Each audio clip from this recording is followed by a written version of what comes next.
I think we're done for the moment. I think we had one more. That's something. Oh, yeah. She gave me- Do we have anything this afternoon? Yes, we have plans for this afternoon. Some more of these SDR. We have a docket. That, Yeah, Dr. go to page 10. okay. Are you gonna make it? Oh, Bill. I'm just. Might have to Be get- careful with those muscle relaxants, Oh, I know. because there's no designation as to which muscle it relaxes. This is just affidavit? Well, I got my knees down. check two things on their affidavit, but they did not make contact with us this morning. Okay, 2254. Yeah, but that, what it does is you, Yes, muscle yeah, related to. Yes. To the skeletal. But it does relax, it will Well, relax maybe my not. knees to get out and get the. What's the number? on that. 2254 is. This is the 8:30. Because there are people who couldn't get to. Oh, like 30 showed up. Page 2. Yeah, it's really weird. Yeah, fun stuff. Yeah, fun stuff. Don't get up fast. It's the bottom. Yeah. Which one? Page 2 bottom. And At eight, oh, good, 8:30, right? yeah, Right. so, and he didn't call in ahead of time for 8:30, so. But he did submit an affidavit, so at a minimum, we'll do it as an affidavit. He actually checked Page that 2, option as well. that he did Yep, not. if he didn't show up. And this is Jay another didn't one. even text. So this stuff. Yeah, so, Oh, yeah, drag Damon back. So. I can do it. Or if you want to, yeah, that's fine too. Nobody, he doesn't need to move either, so. We're on, we're back live. YouTube. I never thought I'd be on YouTube. Yeah. You're working on your bucket list. On YouTube star. Let's do TikTok next. I always So y'all thought gonna about dance that. while you- Yes. No dancing, no singing. No dancing, no singing, no nothing. Okay, so we're gonna commence a hearing on case ID 2022-2254. Where is this? 4221 Highway 35 South. In Rockport, Saltwater Flats RV Resort. This hearing is being recorded and streamed live on YouTube, and we'll verify under protest. The box that's checked is other, and it says, nothing's changed, less. Let's render. Less remnants. Oh my goodness. Remnants. Rare, I think. And it's Tenants. So We've this, had less tenants since the COVID. Less tenants. The COVID. yeah, this is, at least in the, Yeah, the in the description, it's identified as short-term rental, but at the same time is. Well, I don't know what well, let's get into we'll get into the affidavit and see what's being talked about. No, it's probably one of those little retirement trailer kinds of. Well, we'll find out. All right, so we are the appraisal review board that will be hearing the protest today. We do not work for the appraisal district. We are appointed to perform an independent review of the protest. Protester has a right to appeal our decision, and appeal information will be provided to the protester with our determination. In accordance with tax code section 41.45H, it is assumed that all written material and evidence has been provided with the affidavit. The ARB members who are hearing the protest have not communicated with anyone about the protest and are signing affidavits to that effect. I, Scott Wagger, do solemnly swear that I have not communicated with another person in violation of tax code section 41.66F. I, Kathy Hoffman, do solemnly swear that I have not communicated with the person in violation of tax code 21.66F. I, Joanne Ferguson, do solemnly swear that I have not communicated with another person in violation of tax code section 41.66F. I, Ronald Kennedy, solemnly swear that I have not communicated with another person in violation of tax code section 41.66F. I, Peggy Bird, do solemnly swear that I have not communicated with another person in violation of tax code section 41.66F.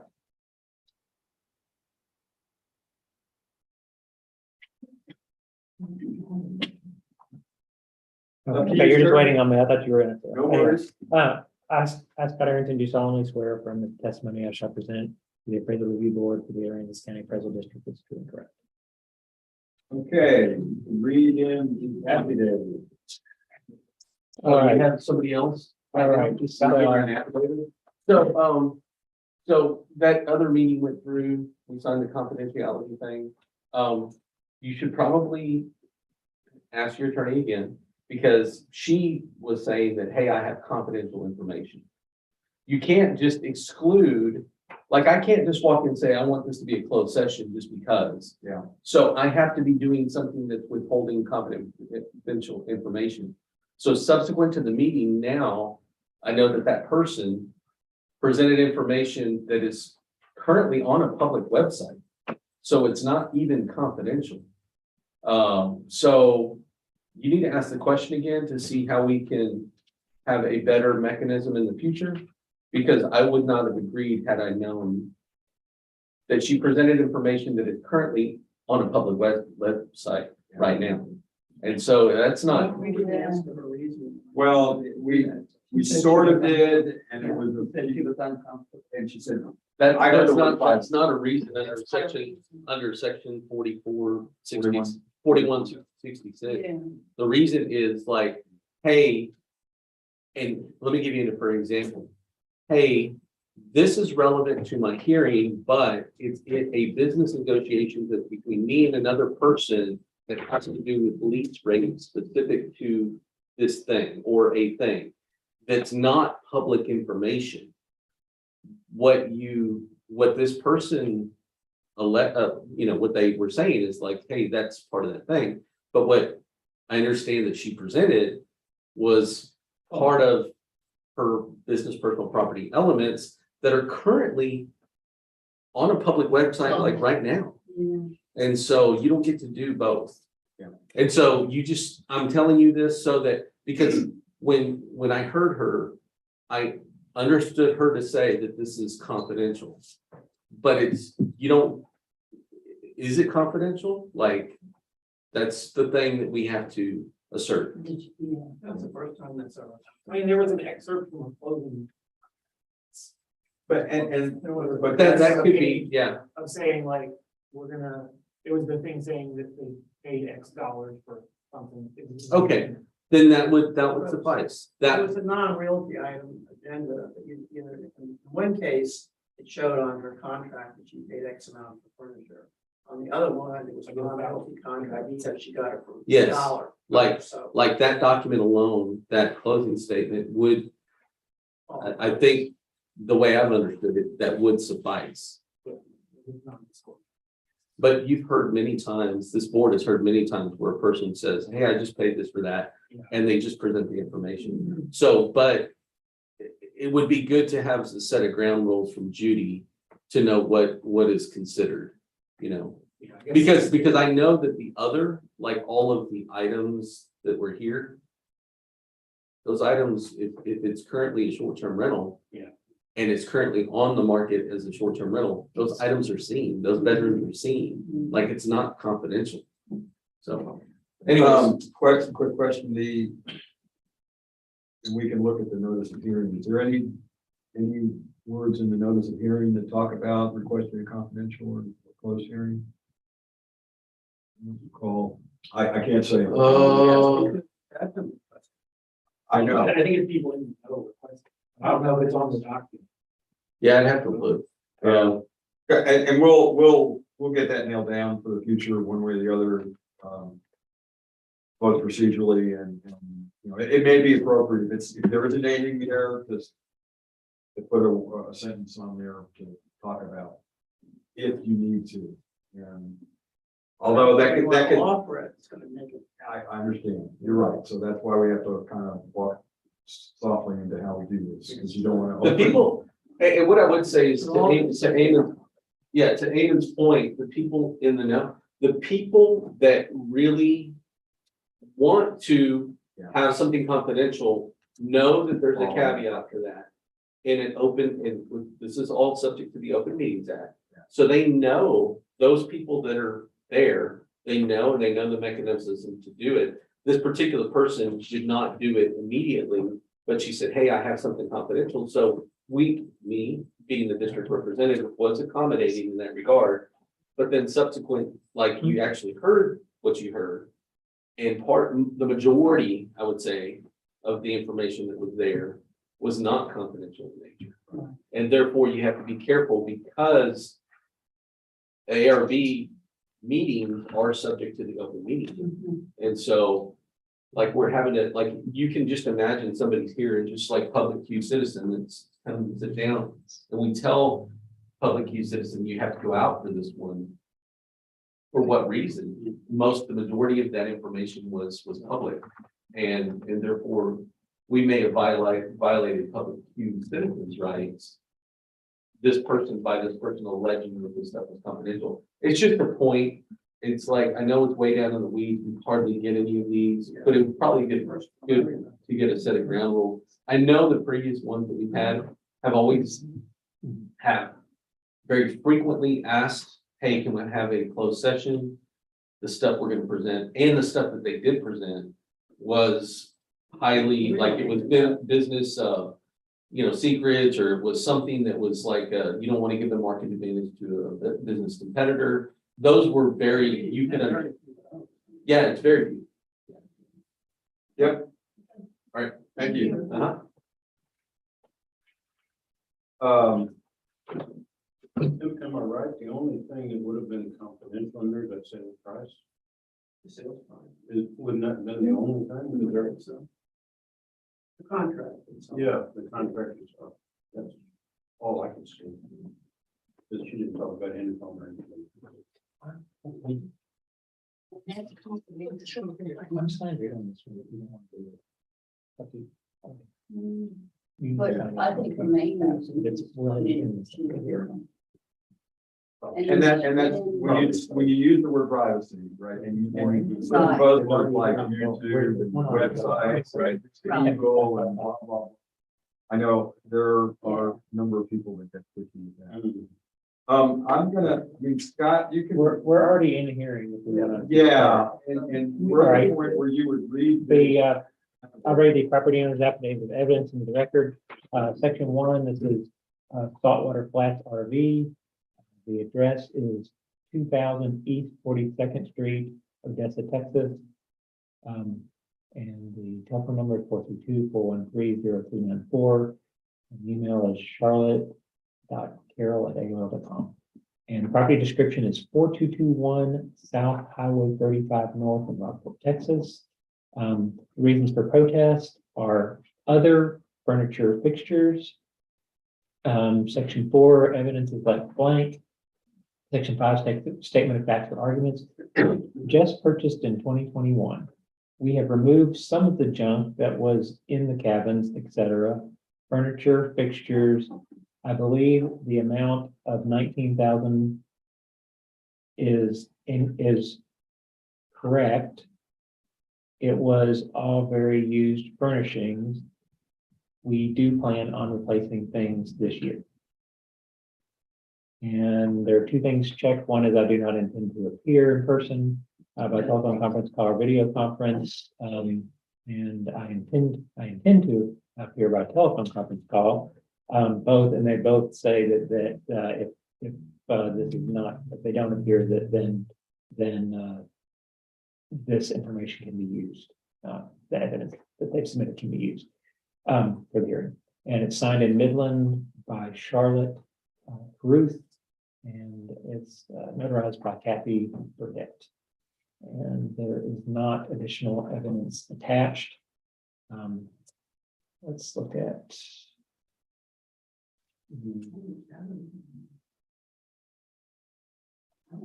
I'm really confused about that one. This How is, did we get to 75,000?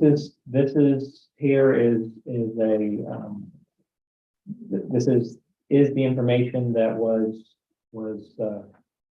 submitted is $75,000. there's furniture, there's 4 cabins and a clubhouse. And it's the furniture, fixtures, and equipment in those. And there's also additional machinery and equipment there. And then there's also additional furniture, fixtures, and equipment and machinery and equipment. All that, and then. So did they submit the 75,000? No. No, That's that's all. a district. That's a district. What's the 19 box up? Last year, That's last year. Last year. yeah, So it's 4 units? 4 units in a clubhouse. Right? I think that's. Yeah, that's what's now, they mentioned. 4 cabins, clubhouse. Says 4 cabins, clubhouse Mhm. on the left there, and then Machinery machinery, and equipment. whatever that might be. We have no Picture would be wonderful. Yeah. And that would be really wonderful just to see where it's at. And I can't put anything else up because we don't have any other evidence. I mean, I can tell you, I mean, that there are. This is I mean, just from my, not additional evidence, but just from me knowing what property this is. This is a property that it's an RV park and they have rental cabins at it. And it's on Highway 35 South and they've got several cabins, apparently 4 cabins and a clubhouse. Is according it to like this. the business 35? It is, style? Business, yes, yeah. They have RVs as well, or and also cabins, is that right? Or is it, I mean, they're like an RV park that also has cabins. that's correct. That's correct, yes. The clubhouse can't be used by the RV people. Are they log cabins? No, I think they're just like fiberboard cabins. They'd be like mediocre, would you say? Mediocre. On the outside. Well, that's- That kind of stuff. I mean, I don't want to get to introducing evidence. Right. They're cabins. I mean, they have some cabins, I mean, this is information that's in here and I've looked up the stuff to look at it to make sure that there's not something weird going on in the other account, but they apparently, according to their evidence, again, I'm gonna put a combination because I don't know the answer to the question you all have to answer. I don't know the answer either.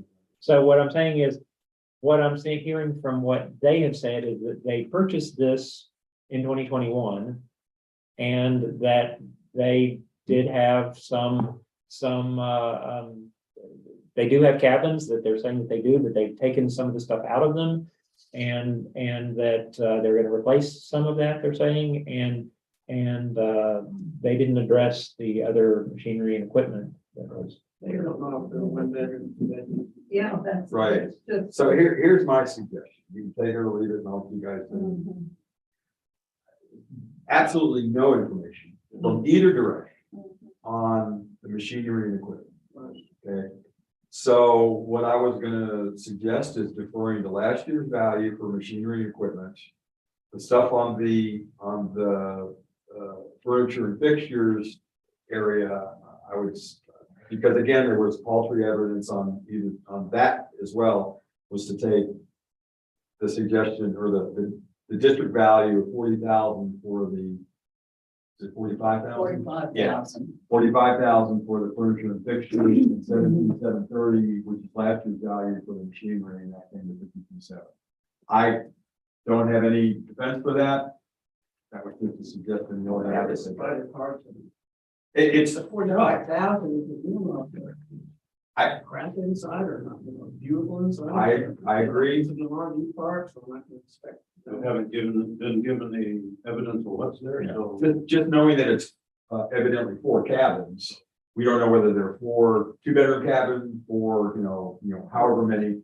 I would say that even 4 cabins at $10,000 per cabin would be high. There's a clubhouse also. So. The clubhouse is also used for the RV park.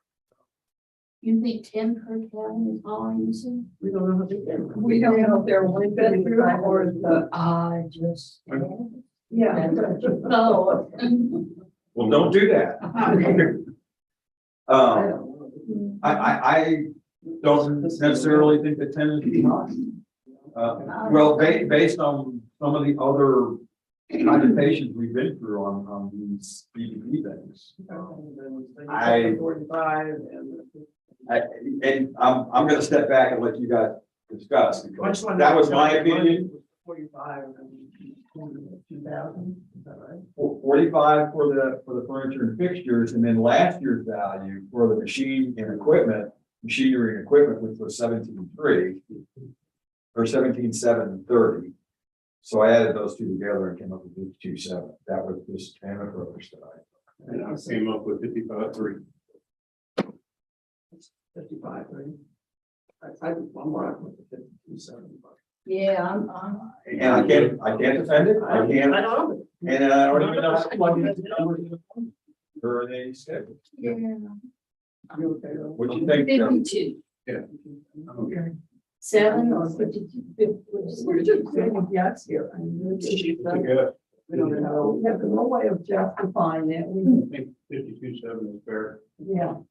All right, so try to do 2022, then 254, 1818494. There's 422135 south.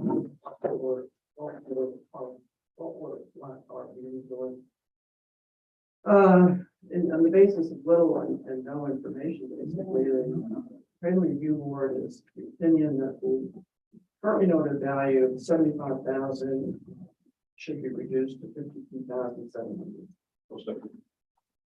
All in favor? Aye. Anybody opposed? Yeah. Okay, thanks, folks. I just, you did good. That's all we had work with. It's hard to come up with some. You know, it has it. We bitch about people who come in here with little or no information, or these companies that come in, and that We get this and it's both sides. Yeah, right. Well, and you can't demand evidence from either side. From, you know, you can't. You're and what they gave you, which you just have to, tends to make gotta you go go with to it. zero. exactly, gotta consider the weight of the evidence. We have some supplement role presentation and chief motion kind of stuff. After you do that one, can you? It appears. Joint motion. We had chief All right, motion. Yeah, there's no. Right. Okay, go into the system. And then, you know, sir. And then on the second one, You guys make them uncheck STR. That's 3 minutes. And then hit enter. I have to get home. Okay. Well, You don't have to. You do that this afternoon. Oh, okay. Yeah, be careful. Don't let them hurt you. Oh, no. That laughing gas. Good. Yeah, right.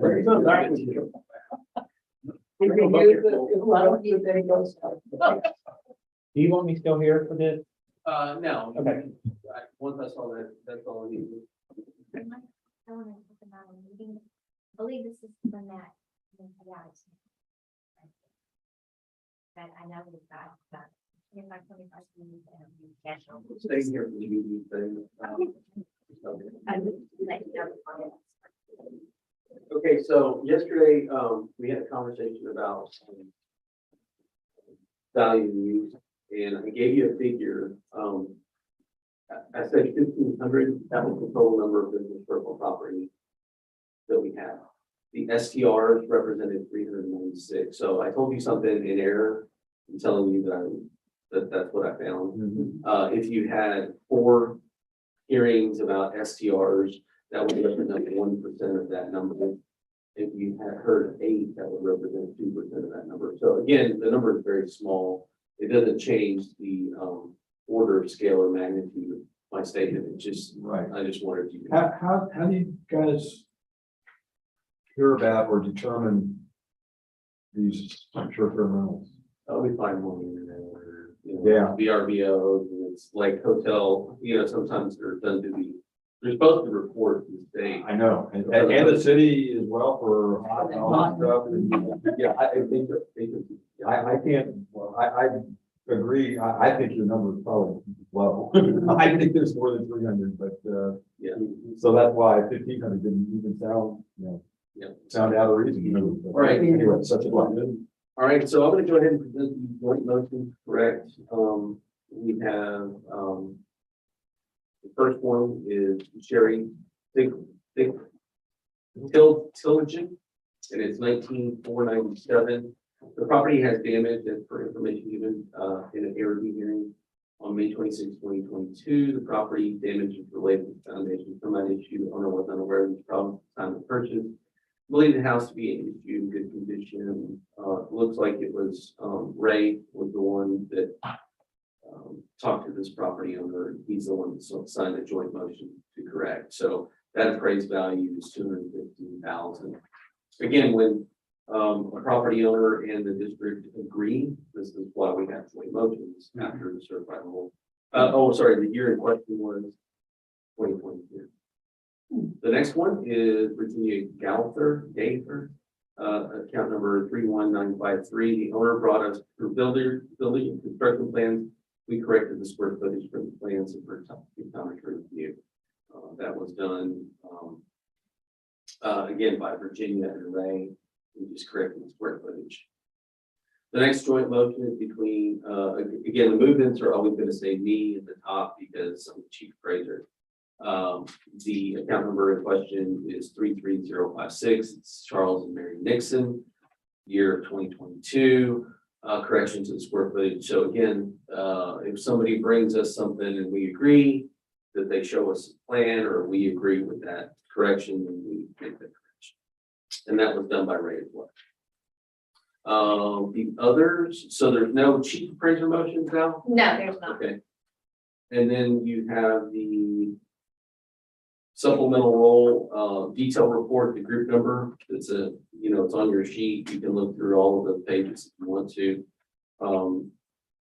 Let's see, there's details for various group numbers, 421 through 424, I believe. Yeah. And then you can see the supplemental role summary, which is the grand total for each of those.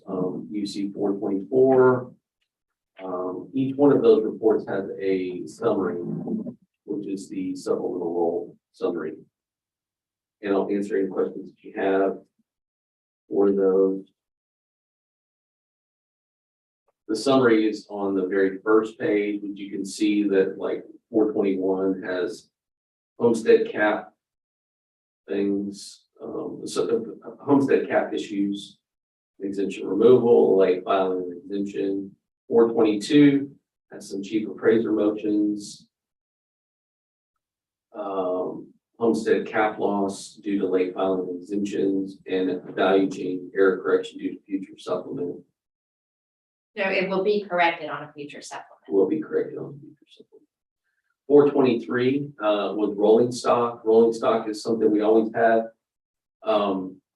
We always have rolling stock right after certification because the state gives us that number, so we just plug in that number. ARB decisions, which are 4147, those are things that would have happened after the certification or the certification date. But you know how, I don't know if you know this, but the district has to go in and make a supplement because we've already certified the role at that point. So that's that big number, that 344,000. Settlements are going to be the alternative, things that happen after the role certification that the district and other people settle. We don't even hear those. So that's the 496,000. Again, we're just getting through all the remaining protests at this point. Moving down to group 424, you have again homestead cap loss due to late filing of exemption applications. You have value correction from group 422. You have continued settlements. You have ARB decisions. And you have more cap loss, you have more late filing and exemption removals. You have business personal property rendered values that we obviously agree with. And then you have joint motions to correct that we just read. I'll be glad to answer any questions. Chairman, will leave this in just a minute.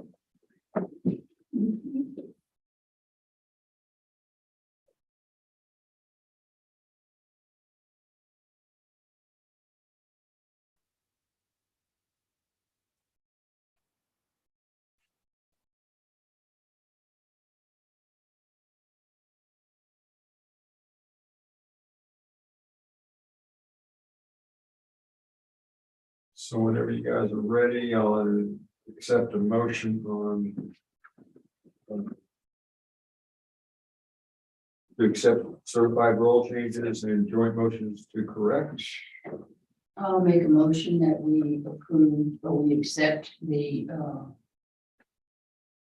role changes and what was the other thing? Joint motion. to Joint correct. motion.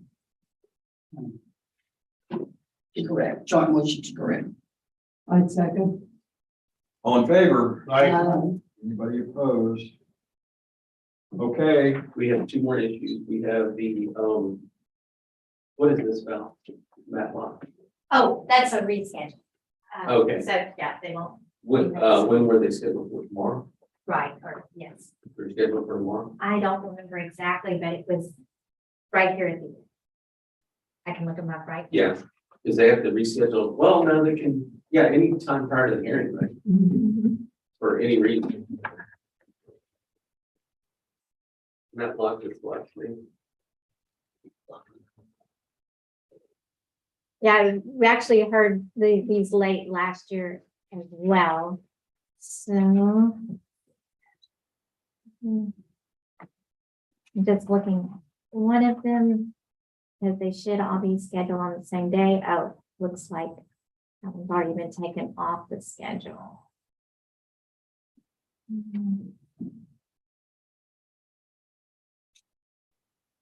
Yeah, they've been cleared from the schedule. Beth took the call for the reschedule. Let me look at the events. I can see from that when they would have been scheduled for, I believe. There was a hearing reminder generated on August 1st. Look at the hearing notice. Oh, good idea.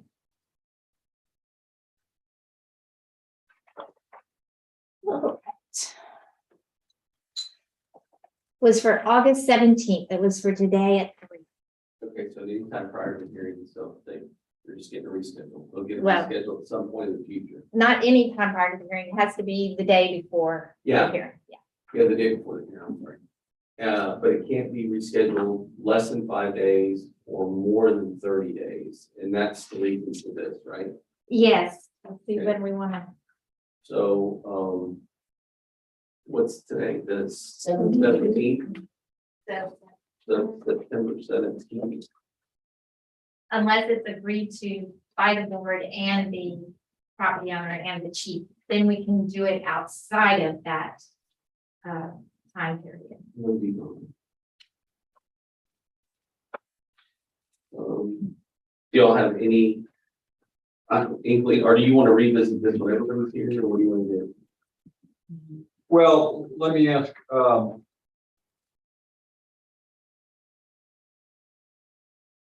this is just we pick 2 days, okay? One inside the window, which is within 30 days, right? Yeah, it's the week of the 5th through the 9th, or the week through the 12th through the, and if you want to do it like September. of September, so it'd be 5, 6, 7, or 8, or because we have something on the 12th, it looks like Val, is it St. Charles Day, Steve, account, send letter. Oh, that's just gonna be a. So it'd be the 12th through the 15th. So it's again, the Monday through Thursday thing. And it would be not the first week, but the first full week. Okay, so that was one suggestion. We can pick a date in there, but we also need to have a quarterly meeting somewhere in there as well, which I think closer to the end of September might be appropriate. It would need to be, October first, Okay, so we can do that. and then, so what I was gonna say is if it's okay with you guys, and you need to double check with the property owner, right? That we pick something and dovetail the two, like do the hearing and the quarterly meeting on the same day. well, and we'll have some 25 hearings as well. Okay, Yeah, it'll be a day. fine, and that makes even more sense than to try and work it in with that. If that makes sense to everybody else? I'm going on. I'm going, the 30th to the 30th of September to the 10th of Okay. October. I'm good anytime. All right. You're okay? Yes. All right, so at a minimum, the three of us, Kathy would probably be okay, but even if she's not, because I know she's going on vacation with. Last week I said. Let me know as soon as possible. Last week of September is fine for me. Yeah, that second week in October is good for me. I'll be gone the first week in October. Me too. So the 11th is really good. Or the 12th of October is really good. 12 would be good for me. I'm open any. Well, you're gone. No, I'll be here. I'm coming back the 10th of October. Oh, really? Okay, So the 12th works. all right. That'd be a good day. You meet your quarterly meeting. Yes. You probably have enough, because we're getting 25 Bs or Ds right now. Yeah. And we'll have a stack of them. And along with this reschedule, and, people can still reschedule for tomorrow. Like, there was a person that indicated that they wanted to reschedule for tomorrow's hearing. And then they called back and said that they didn't want to reschedule, but they may call back knowing that person. Here you go, Val. Okay, so we're gonna do it the 12th of October October, yeah. I like that. Well, we'll let you know if there's any hiccup with. at 9 or 8:30. Right. Do we need to decide that right now? Because you No, need to get it before We the don't. hearing, before the meeting notice. right. And the only reason I was gonna delay picking that in a half an hour, probably to make that much difference, is the number of cases that we might potentially have. Yeah, in our normal hearing docket's 8:30. Make it 9 o'clock, and then as we get closer and before the meeting notice gets posted, if we need to shift it out, we potentially could, and still within your time frame notifying protesters and that kind of stuff. Right. Is that okay? Yes, sir. Is that all we got, Tom? That's it until this afternoon. Okey dokey. Don't forget to come back. I'll try not to. Me, I can't remember, so. Yeah, CRS. Good. Okay, guys.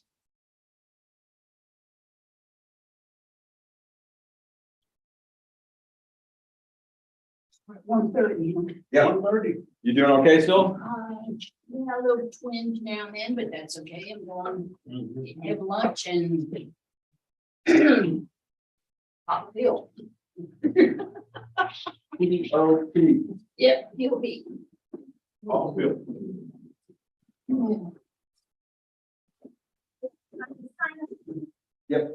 Thank you. See y'all tomorrow. Bye. Bye. Oops.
Yeah, I need to be more.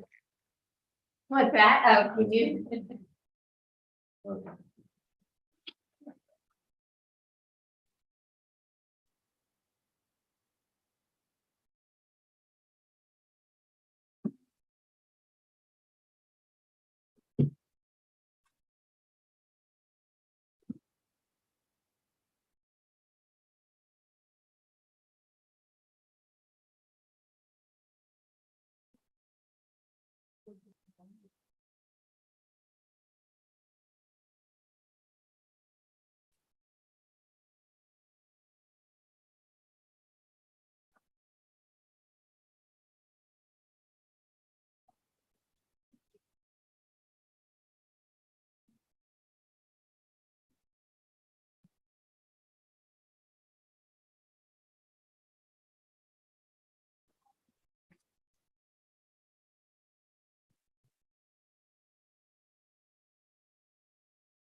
I have no idea.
Well.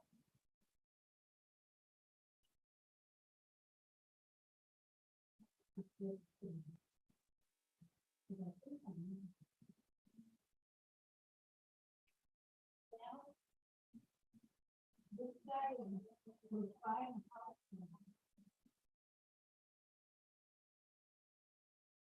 Okay, so he's buying, oh.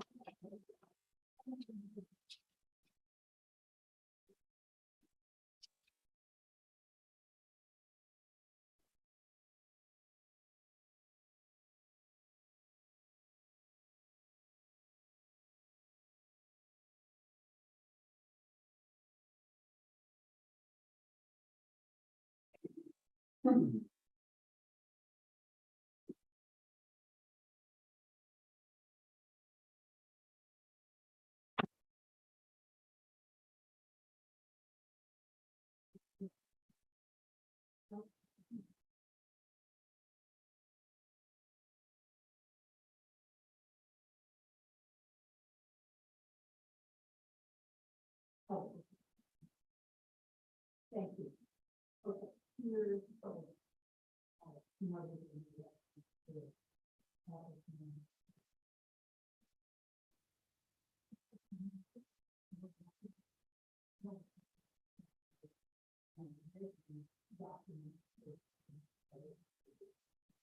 So, what she said is, when it comes to tax time, you need to get control on the website and find out what's happening.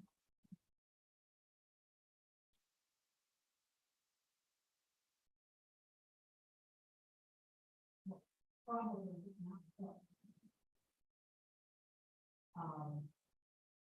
I don't know what you.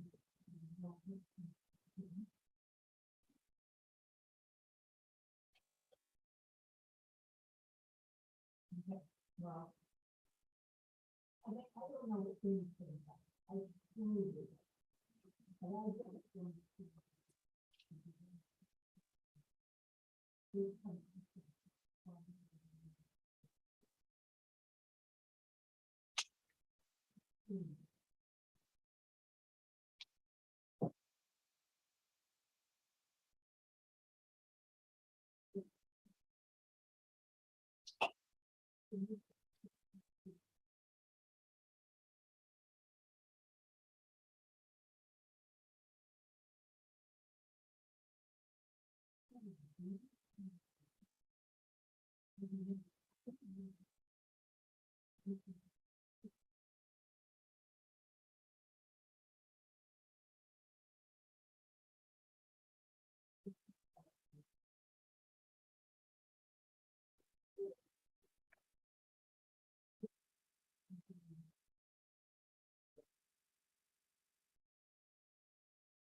Those pages she gave us yesterday, do you have them with you?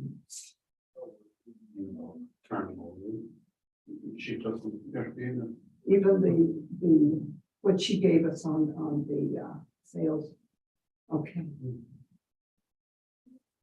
No, I I don't did keep- too. I don't and keep, I wanted to read over them. And instead I changed them. these sheets you're talking about? No, no. Remember, she handed us the paperwork to explain the property, personal property. It's like 3 pages or something. I don't remember that. I might have been sleeping. Yeah. Oh, Okay.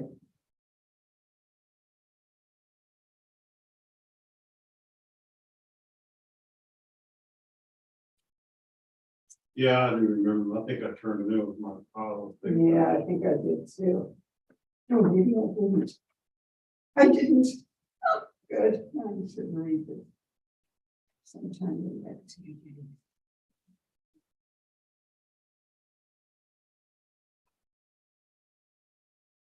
Yes.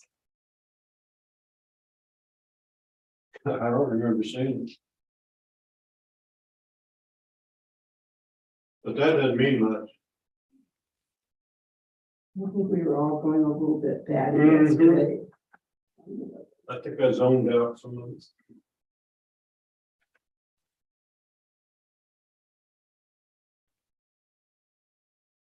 Well, I'm just waiting for them to get mad at us for putting down their stuff, so.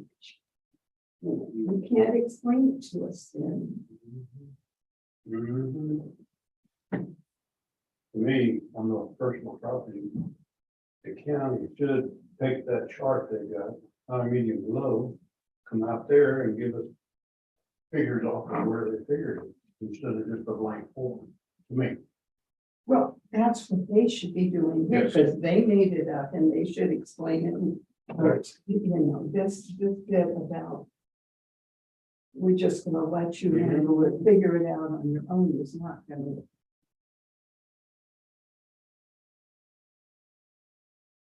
Like this right here, it doesn't tell me a single thing. And how are you, how, Take this, Who put it would you have out to- here and relate it to where it's at. And Yes. tell me what you did so I can see it. exactly, and how are you going to relate it Exactly. to one house or another? How do you, especially if they don't show you Okay, pictures? right now, I'm at a loss.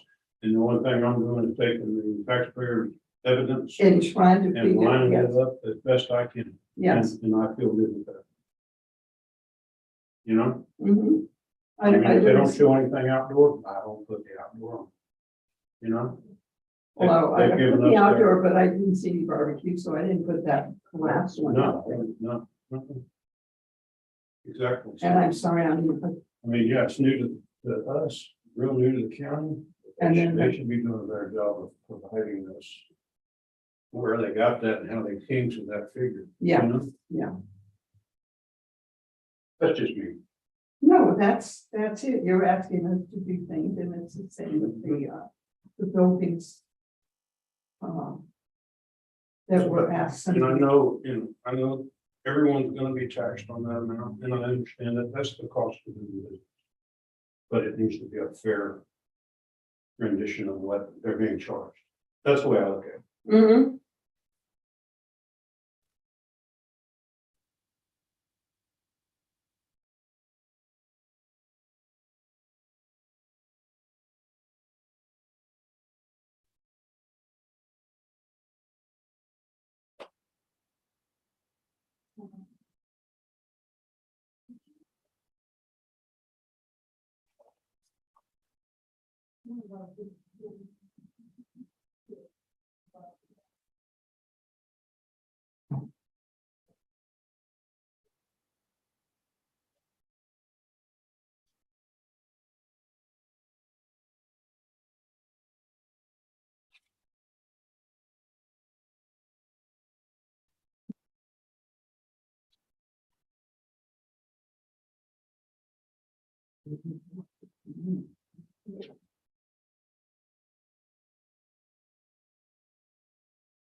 kidding.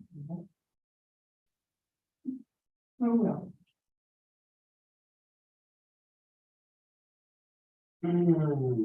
I'm ready for tomorrow to get over with. Well, it's not, it's just these last Mhm. things that we're doing. This is just, I just got so much work stacking up. I got to get knocked out before we start again.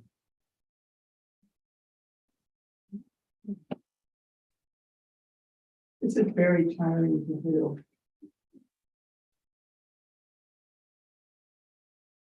I get on the season, that rain was very good, thank God.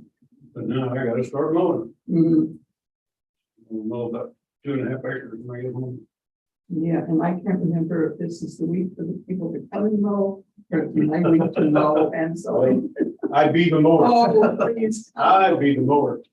Well, they do it every other week, Yeah. and then I do it in between if it needs it, Sure. but it's like. Who do I you can't use? really- Oh, Natalie Hernandez, she just has a little business. Oh, good. That, I like She that. she does good, and in the wintertime, if it doesn't grow, they don't cut.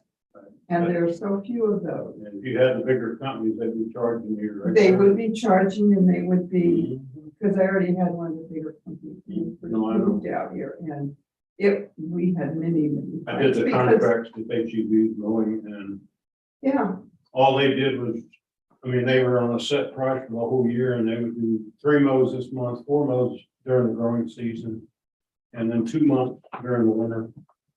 But, if we got a lot of rain, yeah. we had to figure out how to get it mowed, Well, and then she will come around if she doesn't mow this week because it Mhm. didn't grow enough. Mhm. She will still come next week Oh, and that's make sure it doesn't do it. Well, So that's as good. long as she's doing that. Yeah, you trust her, and, that's the best part. I've got a narrow gate into the backyard, so you've got to have one of the small lawnmowers. Mhm. You can't use the riding because you can't get in. My wife. And loves the big company I was using, they were using their weed eaters to cut my back grass. You can't get it smooth that No, way. my wife loves to push mow. Ours is self-propelled, but she likes the way it looks. And it does look Oh, good. yes, you know. it looks so But much. she goes this way and comes back, and then you see the lines in there. That's what she likes. I haven't gotten that good at it yet. But mine's semi-self. Mhm. I can push it on there, but it's also battery operated. And I don't want to push the But then if she's battery. on a big one, she's on her John Deere, she loves it. In fact, I got 2 in case one of them breaks down. Got it back up for her. Plus I got my big 0 turn I use, plus my tractor if I need it. Well, I tried to get a smaller yard than last time. Pushed out there was really big. You never realized it until after you left. You didn't have to water because there was enough humidity and fog that. My wife and I work for the developer, so we keep the whole Lamar Point preserve Mhm. taken care of. So. It makes it pretty good. Mhm. She'll go out and mow a couple hours a day on her weed eater. If her mower ain't working, she ain't happy, so. I cut her back up. The only thing I have not mastered is the weed eater. Mhm. That thing breaks down more often and breaks off and does all these things to where. If no other reason, I have to have somebody to come in to edge once every 2 weeks. We have a shed that's full of weed eaters that Don't worry. they're brand new. They just don't last. And I Yeah. bought her still. And I have already put 3 drive shafts on them within 9 months. And they won't warrant it anymore. So, you pay the big bucks, doesn't matter. They say, well, you need to go to commercial. Well, I don't want to pay that commercial. How do you do? I'm hopefully better now. That's good. Yeah, I heard you had to go. Yeah. Septic tank. I did. Well, Okay. I had it pumped and then I didn't have a cap over my gray water tank. So last year a company was supposed to come in and never did anyway. So this new company came out and the cap that's over the regular one was even cemented down. He goes, okay, this is bad. We're gonna put cement in here. We're gonna stick it. And then they put the smaller cover. And then there was a clog, because they pumped it yesterday. And then last night, Plug between the tanks. a clog from the PVC that runs to the tank, runs to the freshwater tank, I guess. Yeah. And so they put like 2 bottles of liquid fire, they snaked it. But when they lifted that cap on the grease traps and he pushed it, it like shot out. So he said there was probably a clog. Mhm. He said this liquid fire will eat through it. If you're not, he said, are you leaving? I was like, I gotta go to work after I'm done. I was like, I'm just waiting. And I was waiting for an invoice and he's like, oh, Ronell said she'll just email, she'll just text you. I was like, that's fine. So hopefully it's done. I don't know. But he said I have good septic tanks, but I have the old system. I don't have the aerobic system. So Okay, don't get the road. no, I'm not. My septic tank was actually grandfathered in, Yeah. so I didn't have to replace it after the hurricane. We're working. Yeah. My So, house was built back in the 60s. And they put a septic tank on every bathroom. oh, wow. So I have, You got backup. yeah, well, I have So 3 then nothing ever needs to be done because. Well, and with only 2 of us living here, it's generally worked out okay. And I have a work order from there was actually a 4th tank that was put in because my father-in-law decided he was gonna put a bathroom in the garage. So he got a work order to get a 4th system put in. $125. Wow. Can you believe? Boy, man, that was a long time ago. Well, my washing machine used to drain in the yard. Yeah, they cut that out. TTQ changed that. So when I came back with my new house, they're like, oh, you can't have, because I had a black hose I'd put in the yard. And We it's still water in have the it. yard. I just- Yeah, Well, some yeah, all got I blocks usually in do the- is Knock it in. I wish I could have it again. I tried to ask them and they're like, and I was like, that's so How are they stupid. gonna know if you had it in You know, I don't know how to do it. Unless you're. And nobody will do, a licensed person won't do You it. don't have the new system, so you don't have to have it inspected every year. No. So you should be able to do that. I just don't know. I don't know where the washing machine goes into the septic tank. Mm, And I'm not climbing to that house. There is spiders and everything. I have a little door that you can open. I'm not climbing under you that. know, house. right? There's no way. You can't pay me enough money. Is the washer on the bottom floor or raised up? Well, I went back with the double wide after the hurricane, so my front door is probably is like this high off the ground. Oh, And then there's that big old skirting with the door and so, I have a 4-bedroom, but, yeah, I'm not climbing under there and my uncle won't climb under there. So that's it. You just got us too. So, You just gotta find somebody. Yeah. Go around and keep asking and somebody will find, yeah, my friend George. yeah, because now that washing machine, it goes into the gray water tank, so it fills up even Mhm. faster. So, yeah, he said yours under the pump like every 2 years. He goes, normally it's 2 to 5. Yes, might as well just do it every 2. So I'm like, okay, that's fine. Put it in the budget. Yeah, my thing is, it's probably need to be done for a while, but I just kept putting it off. When I mow the yard, I'm like, well, it's the a new little wet. system, the ones they inspect seem to me to have to be pumped more often. Really? About every 6 months. My daughter has the aerobic system on it with 3 tanks, Uh-huh, you know? right. It's got the water coming into the main dump and then it filters over and then treats it with chlorine tablets into the other tank and then it sprinkles out there. And that's what sprinkled. Okay, yeah. And they, seems to be the first 2 tanks fill up within 5 months, Oh, wow. you know? I don't have that system. I have the double tank system. Yeah, I had It's this. still the aerobic and it's about every 6 months that it has to be Wow. done. Well, the hangup is, I could live past that. But if your electricity's out, it doesn't work That's right. because it's all pumped. Oh, no. So hurricane, forget it. Oh, see, my grandmother she went from a house to a double wide. She lives next door to me and, she went in with an aerobic system and that red light's always on. And I'm like, how? And my uncle's like, just put bleach in See, it. during Harvey, it all flooded out there, Mhm. so the tank filled up with salt water Mm-hmm. and it sat there for months before we got rebuilt. Oh, my Actually, gosh. 2 years. So we had to replace the pump and everything. Oh, no. And those are just submersible. And everything. Oh, no. And those are just submersible. Yeah. And they have a life of about 2 or 3 years. They don't live. I just wanted to let you know that, Wow. we have a property owner here who is represented by an agent. The agent is supposed to be en route, but, don't know for sure, they're not here yet. Just letting you know, that'll be that's what I have so far. Okay.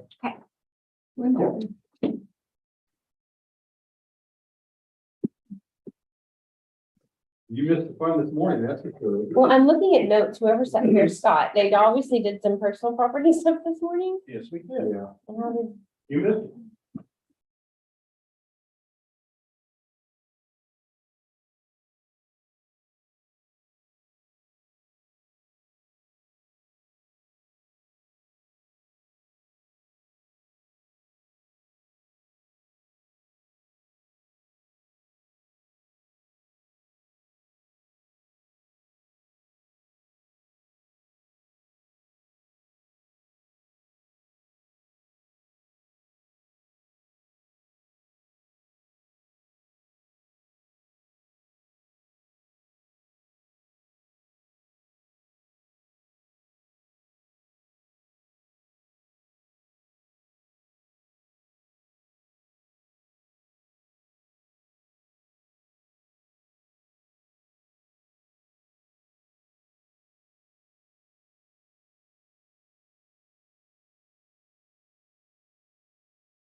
market value.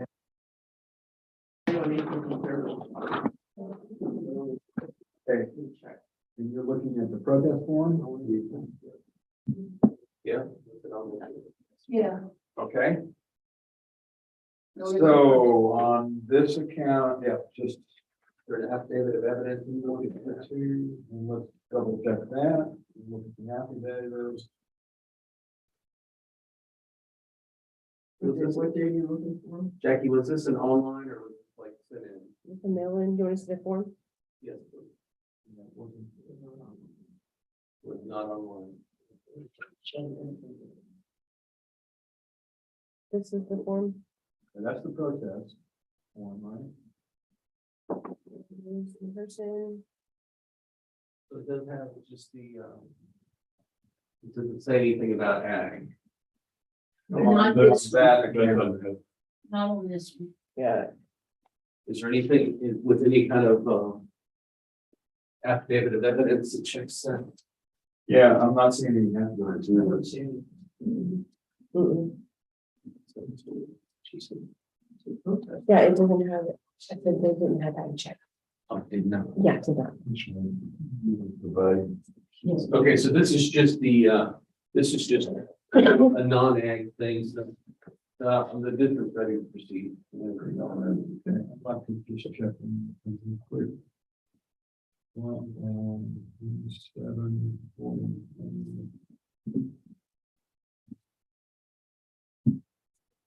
because we're gonna get into it later.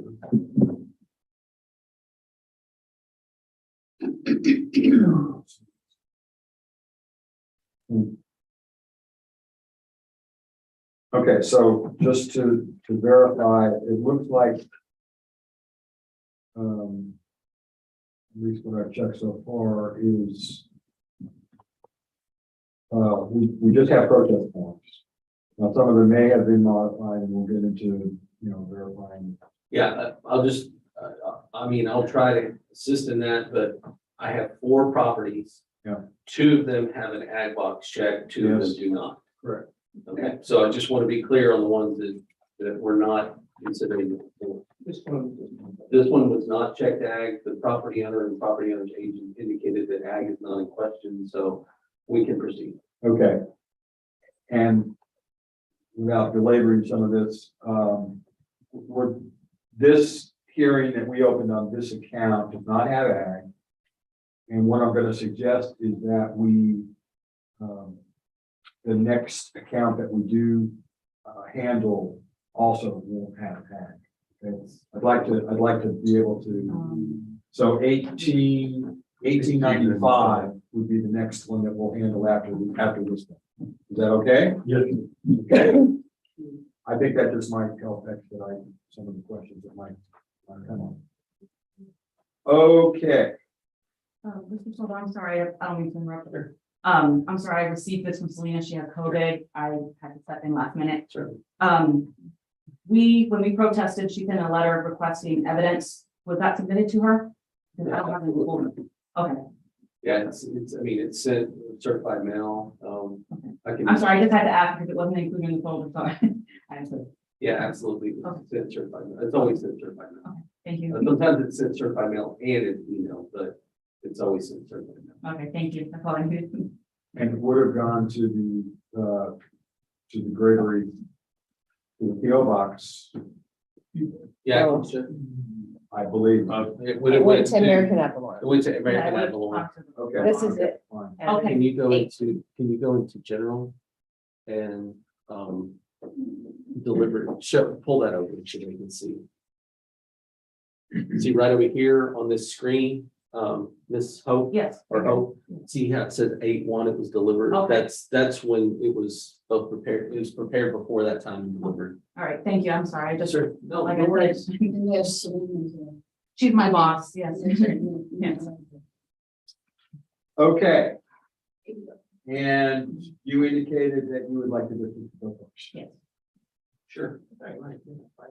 Okay, so we currently have a valuation, and this is off of K Road. It's 217 K Road. And we currently have a valuation of a 102,520. You can see we have very little value associated with any improvement to or on the land. That's only 12,900. It does have a neighborhood adjustment for that Burton, Danforth, south area. And It's- before you get into like Michelle's, what is this? Sure. On the second page, you'll see Oh, these okay. pictometry imagery. See it there? Yeah, she's got it. Okay. We have that represented in the evidence, so they can show it up there as well. If we go back to the card, you can see that very little value is attributable to any kind of improvement. We used to have, there used to be a long time ago, from my understanding, like a mobile home that was there, you know, there's just like a little 1SS. There's hardly any value that's associated with with structure value. Majority of the value lies in land. We have 83,000 for 8 acres. Basically, you can see that the cost per unit is $11,000 per acre there.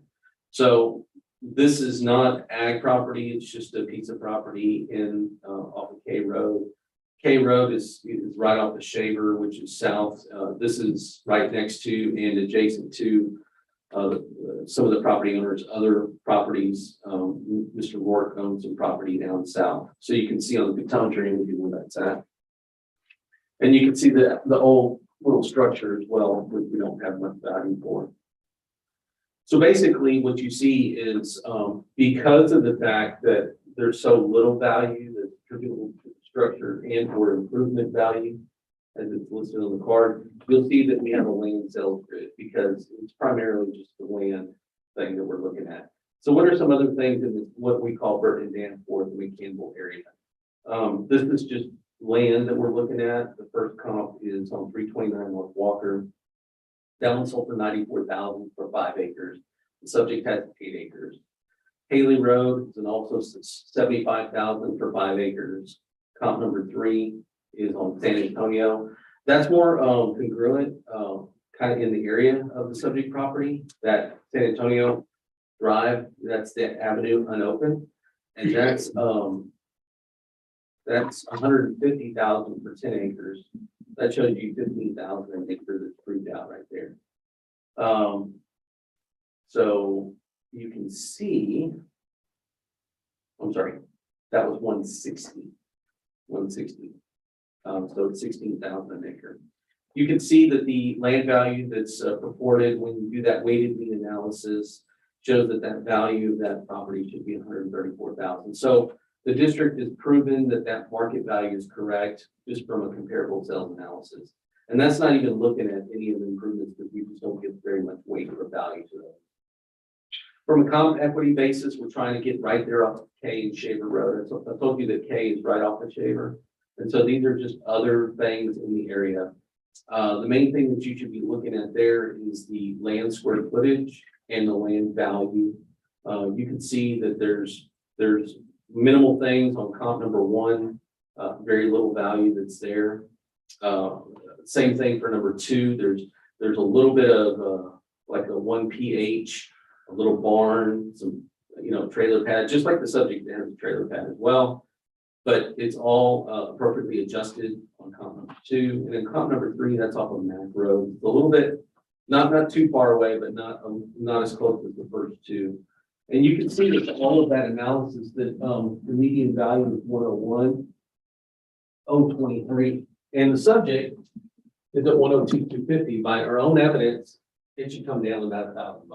So if the board wanted to make that decision, more power to you. But for all practical purposes, the value is correct. So the sales ratio report after that indicates that we're a weighted mean analysis right at 1, I believe. That's 1.1. But the average mean is 95. So you have to look at that. There's a wide range of sizes in this Burton and Danforth and Campbell area. So, but what I would say is our own evidence is purporting the value from an equity standpoint of 101 and change. The board should absolutely go to that number. I don't have anything else. Okay, Charles, you're presenting? Well, we were gonna kind of do it together. No, Yes, you. but, Oh, yeah, I'm sorry, I just found out about this 12:30. So it's, and I haven't had a chance to prepare my, Selena, as you heard, got COVID, so we don't kind of do this. Can Mike, can you show them? And I don't know where it is, but there's another property on, Hayes Road down at the end of it, that's a 10-acre tract. Can you show, can you? Is that in your evidence, Mr. Moore?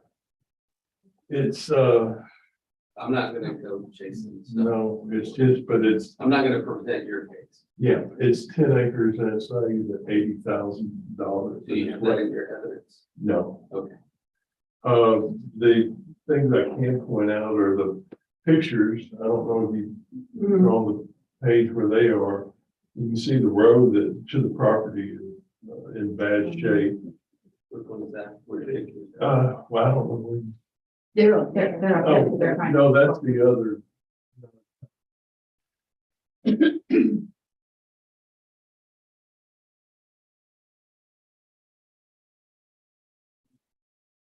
There. Oh, that's one of them. That's the access point.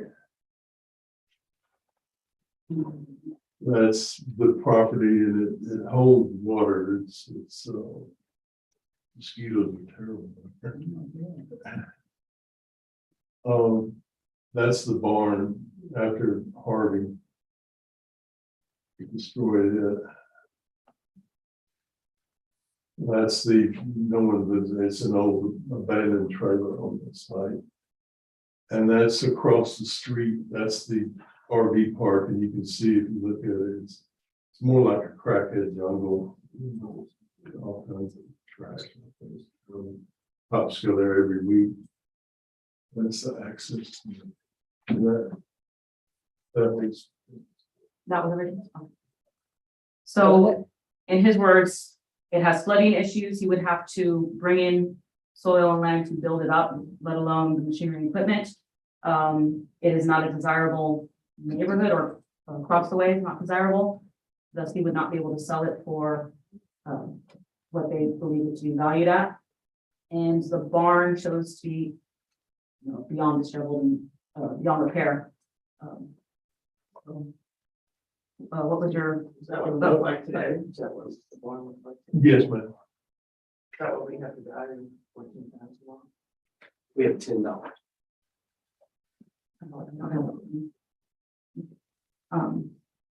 And what would be your, I think the idea of the value for this the property? value should say it what it was last year. I don't have that in front of me. 74 is 960.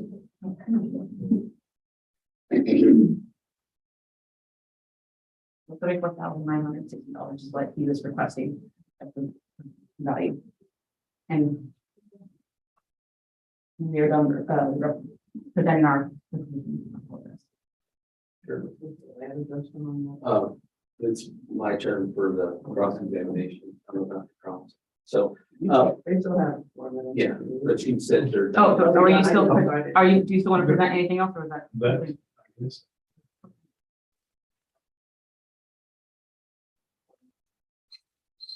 So I'll just make a general statement that the market values not only in the county and in the state, but in the nation have increased as a generality from 1 year to the next. In fact, over the last 2 years, that's a factual statement. So to say that it should be in last year's value without any kind of anything, it's just a request. That's just a request that you have from the company. As part of the barn information, we have $10 on it. When the barn, all of its pile goes away, that it goes from $10 to $0. Not that big a deal. The majority of the value that we have here is in the TP, or utility package that used to be associated with the trailer that used to be there, or it's kind of damaged, that 1SS. But you can see we have very little value in all of that. That's the reason that the majority of our information was derived on land sales.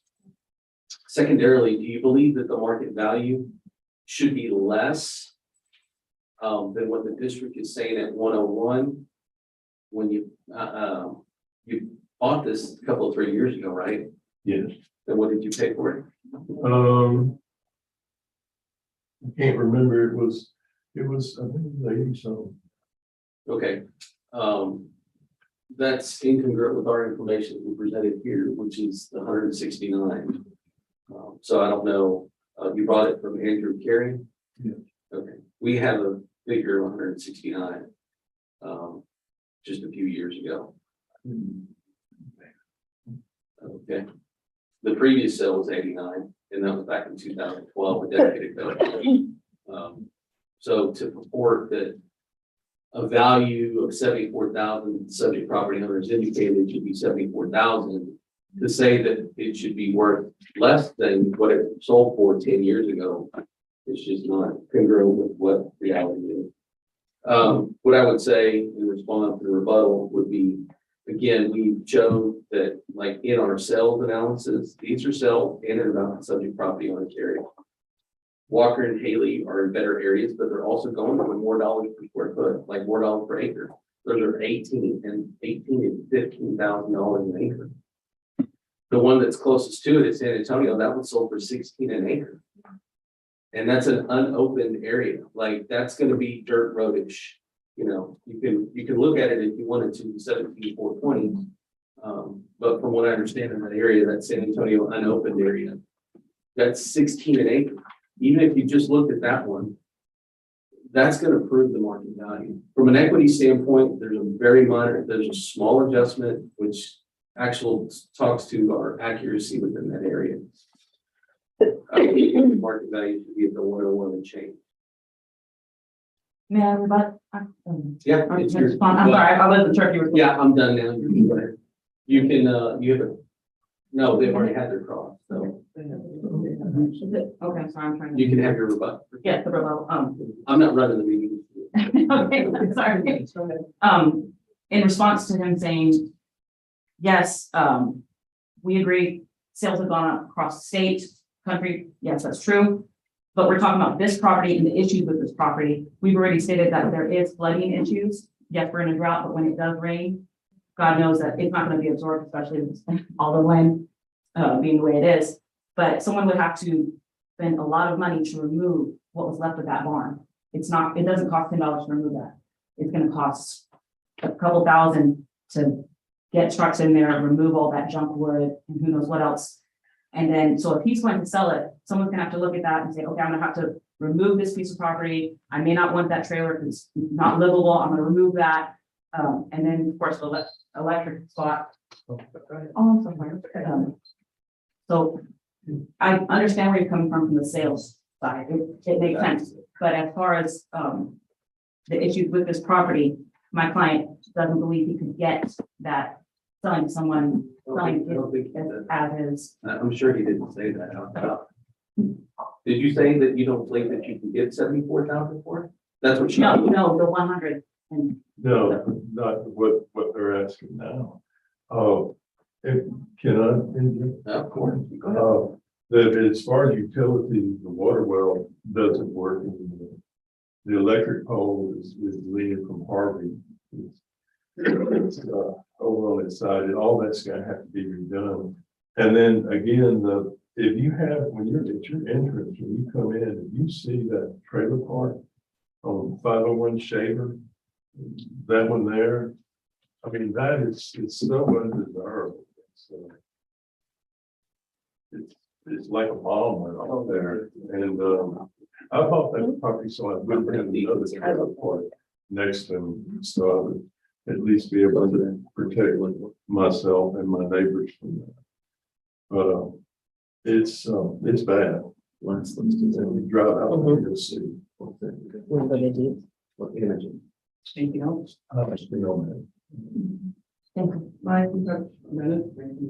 Yeah, to say that it would be anything worth less than what it sold a decade ago is ludicrous. I mean, it sold for 89 in 2012. The subject property owner indicated they sold it, they bought it for 80 something, but our information, you know, the last list on Zillow was in the 170 range. So again, you know, the subject property owners testified that he paid something less than that. Having said that, that was a few years ago. The market has increased. Our sales well proved the value that it's, ourselves are saying that thing should be worth 134. But more so, in line with the value that we have, the equity position says that we should go down to 101. The thing that was brought up about the tank or the well or the electric, even if you remove a portion of that value, the value that's attributable for that utility package, which is the TP, I believe we only have like $6,100 on it. On that TP7. On that TP7, we just have $6,100 on it. So, you know, if you want to remove a portion of that value, yeah, that's okay. I mean, per the owner's testimony. That's all I got. On the TP, how much, 61? 6,100. And the barn accounted for $10. I have to carry it on the roll until all that stuff is gone. Well, I don't know people can pitch in whether they're going to build back or haul off or do anything. There wasn't really good evidence presented that was like, this is a flood area. In fact, it has wonderful trees on it compared to the surrounding area.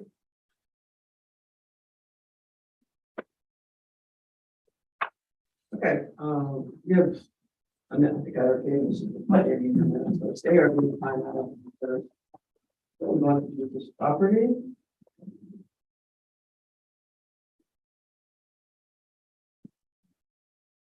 Okay, if we minimum at least go to 101. We're going to take off the TP package, that would be 1,600, so. Yeah, Those are the options. Why a little more? Why a little more than the whole value of what you? Well, okay, let me ask. I'm just talking about the PP. Yeah, but why a little more than? I didn't, what we. Hang on, let me finish. Okay.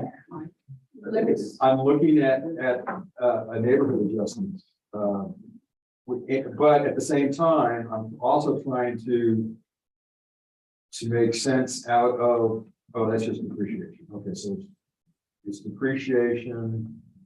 Yeah, 61. So I mean, 6,100 plus, you know, times the neighborhood adjustment, we made it 67, but I mean, it's all down in the middle. What do you guys? I got, okay, from the 101 23, and you said 6,100, I came up with 94,923, so I'd go to 95. Okay. Ron?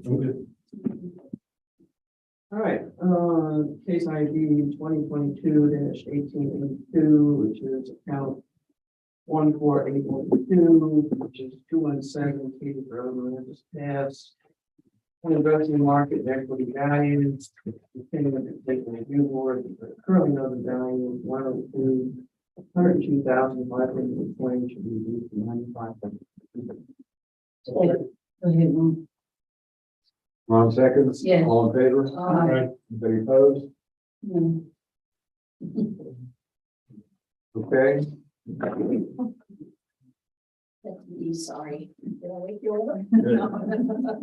My attention. Okay, that closes that hearing. Let's open a hearing on case ID 2022-1895, which is account number 51885, 328 Lewis Lane in Aransas Pass. 51885. Okay, Hope, would you like the district to go first again? Yeah, let's just. Okay, yeah, thank you, please. Go. This market equity.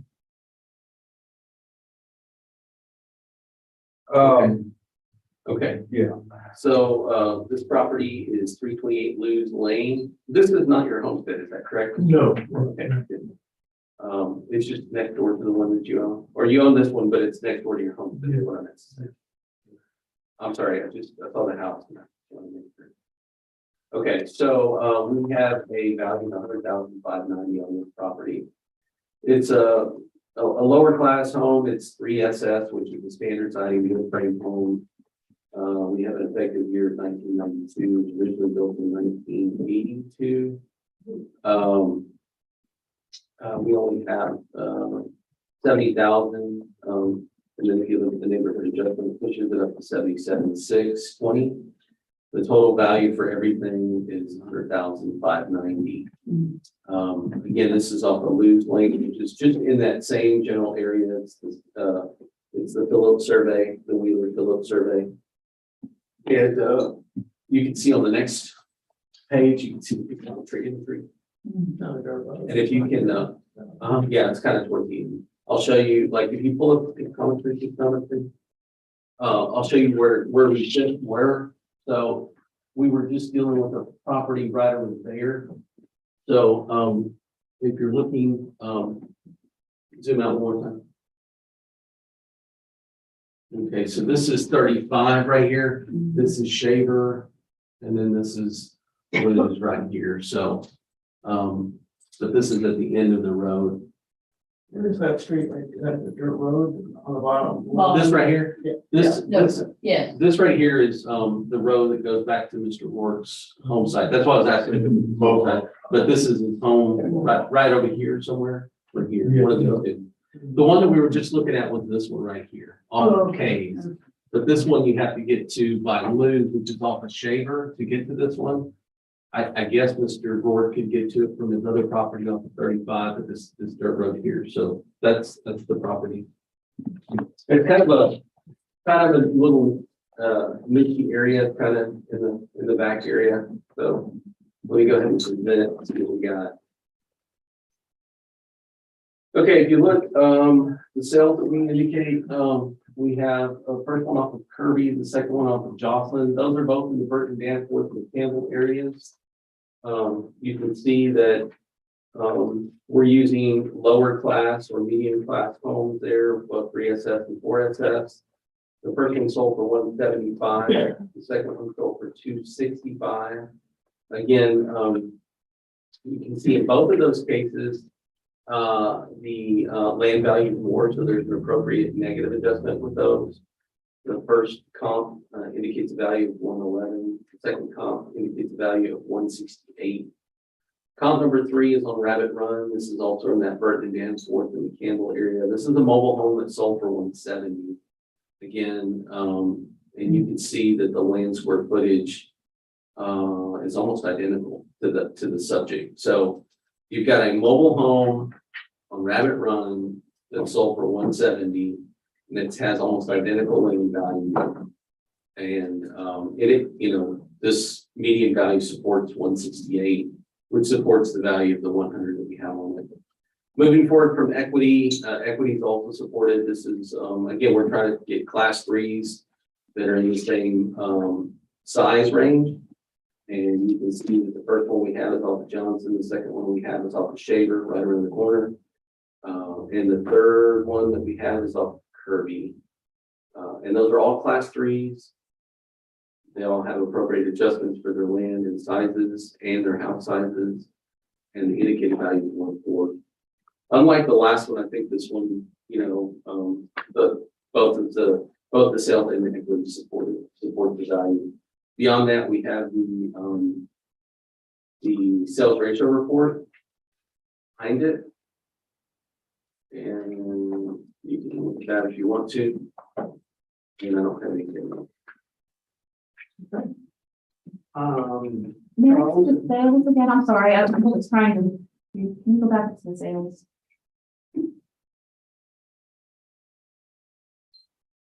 This is your time anyway, so. Oh, okay, She's got 2 minutes cross and 5 minutes. Yes, you have 7 minutes. okay. All right.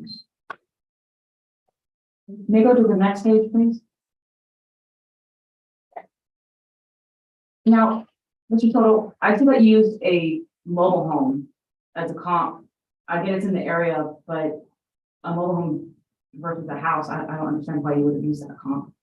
Since it's, I'm sorry, I'm just having a hard time with that one.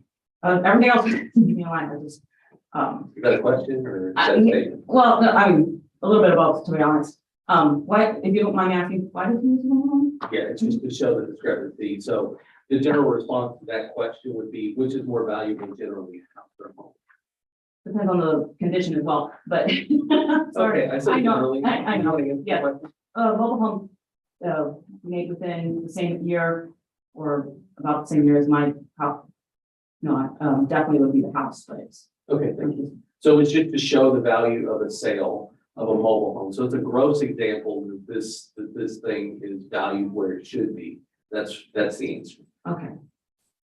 We have 2 other house sales. Yes, no, I believe that. That's why I was just a little thrown when you used a mobile home, because It's just to show that things are selling for a lot. no, I understand. Okay, you're welcome. Okay, my only 5 minutes. rebuttal to that would be as far as the mobile home being used.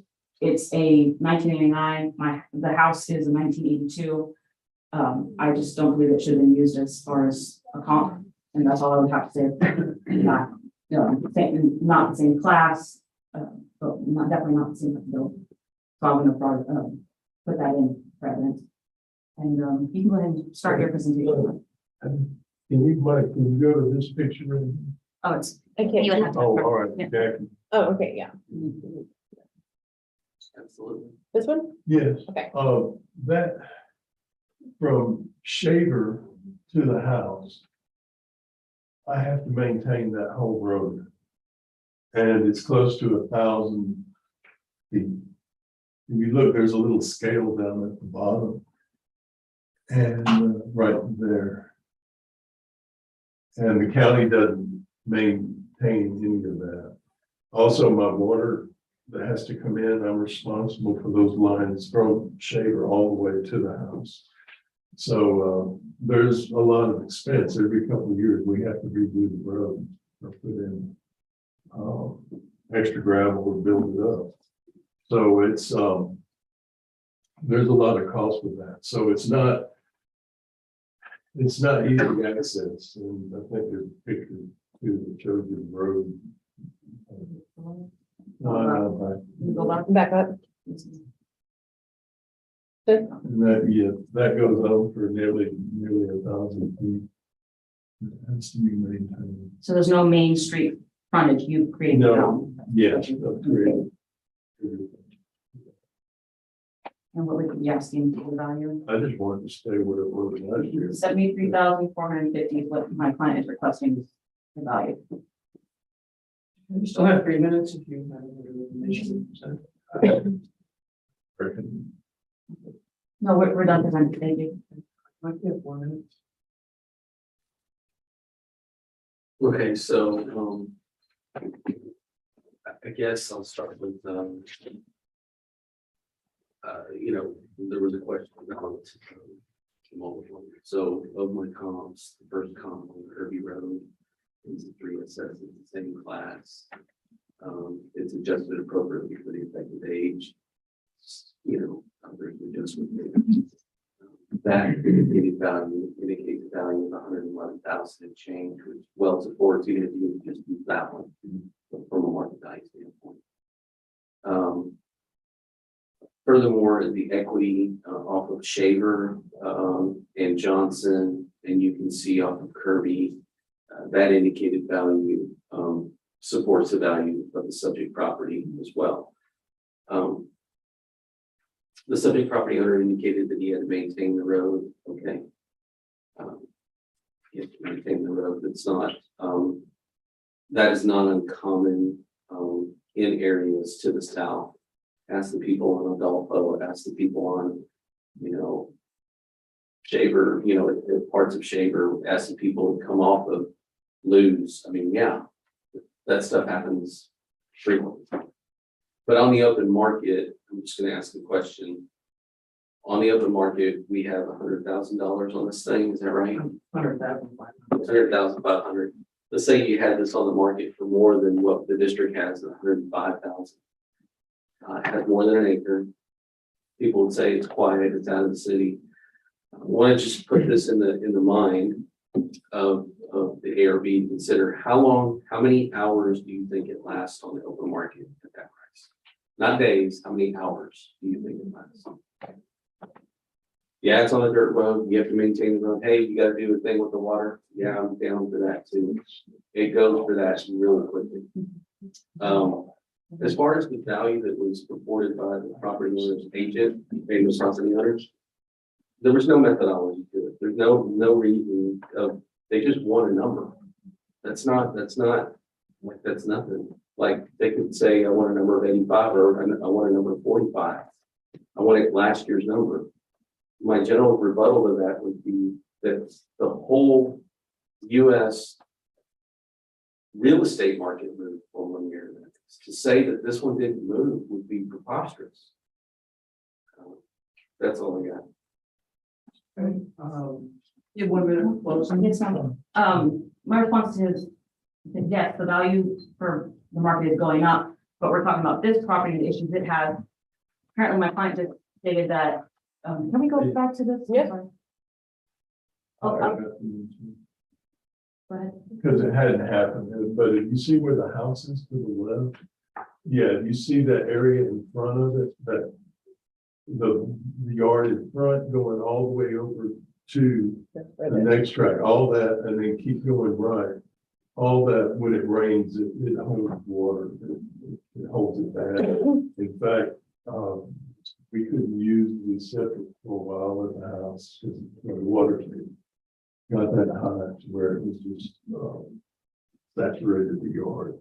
Yes, so he would, anyone that purchased it would have to go in there knowing that when it does rain, it's going to flood, and it's going to cause issues with the septic system. And then the road, they'd have to maintain it every so often. Yes, you, Mr. Soto said that other individuals, other roads have that problem.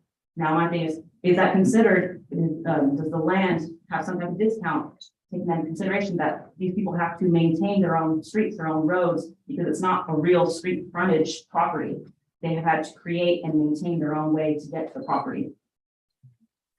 1,000 feet, but maybe. Yeah, what I would say is that there's not a discount, there's not an adjustment for him having to maintain his own loan that we have on the card. But I will say that he had 1.17 acres for 19,000. So it's not like this is really high value land. It's not like 30,000 needs to be discounted or 35,000 needs to be discounted. It's 19.5, for over an acre of land. Again, you have to understand that even if you were to discount that to some degree, you're only talking about $22,000 worth of value, 22.9 of land anyway. So what do you want to do? You want to 10%? You want to discount it 15%? That's $2,000 or $3,000. Yeah. Okay. Okay, ARB's time now.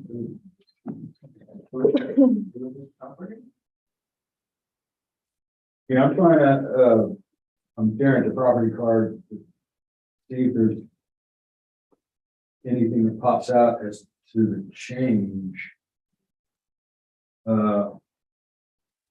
And maybe the neighborhood adjustment went up 10%, but that doesn't account for the total change. What total things is 74,000? Well, the going from 50,000 to 77. Yeah, that's probably an ARB decision last year. Okay, I can buy that. I can have Jackie. I'm looking Check for that that. one. Thank you.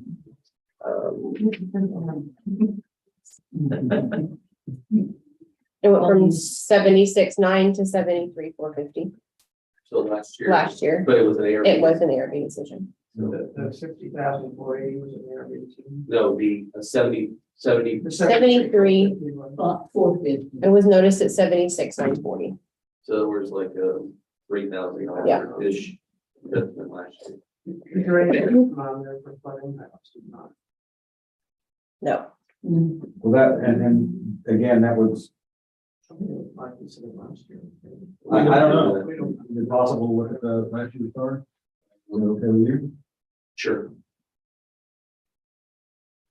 I think it was just a decision that was made by the ARB. Well, Based on what was said last year, nobody has, I mean, we can research it, but Yeah. nobody knows. Yeah, and I'm not quibbling over dollars, I'm just trying to get. Is that last year's card? Or There you was- trying to get it? I am getting it, yeah.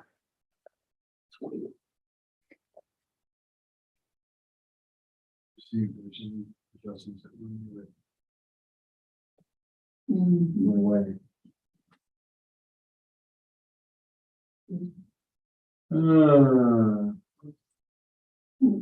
Sorry, you're not gonna be able to. I can tell you, No.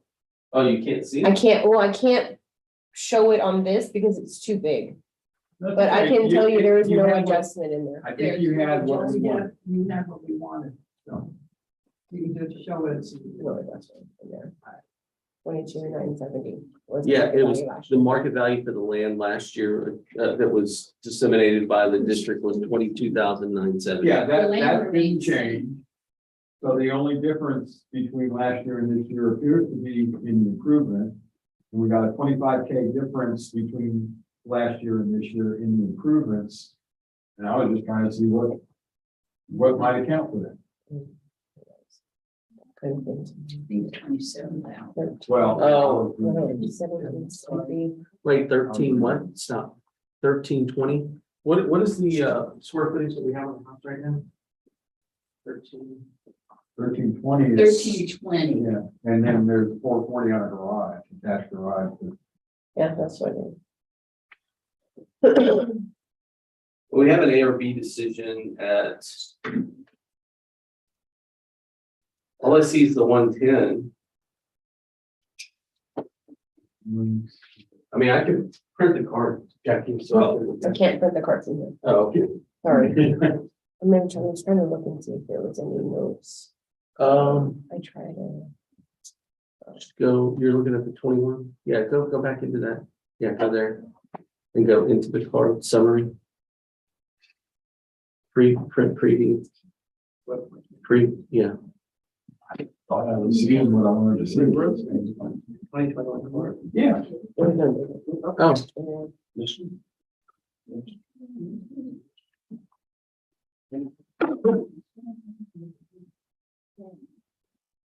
Yeah, we had,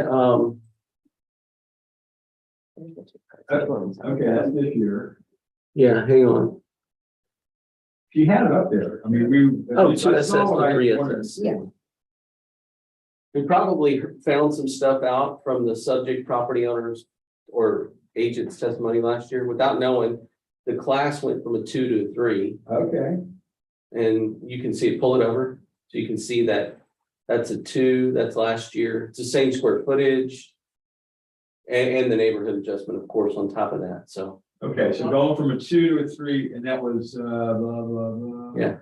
We got 58, okay, so the difference is the change in class. All right, that explains it. I mean, I can see why. Yeah, we probably learned something. There's a lot of information that comes out during the hearing about both good and bad, up and down, or sideways. We get a lot of information. Was anything done to the house in the last year? The porch there, we enclosed it. So that gives you square footage. I don't No, it was already there. They just, the porch was already there. Okay. I enclosed it because when we had Harvey, that was where the wind caught it and it took the whole roof. Oh. So I figured if we enclosed it and then just use plywood, maybe we'd have. Well, I'm good with this value. I am too. I don't see it. Didn't need to take it down. And, okay. Yeah. All right, case ID 2022-1895, now 5.885. Which is 328 Moose Lane in Arkansas. Only the IRS. Resident market values and opinion of the present view board that currently on the value of 100,500. Second. All in favor? Anybody opposed? Okay. So that closes that hearing. So now we're gonna open a hearing on case ID 2022-1885. Which is account number 17414, 1101 San Antonio Avenue. In Aransas Plaza. And let's scrutinize the. This does, incorrect phase market and equity level, it also has to check.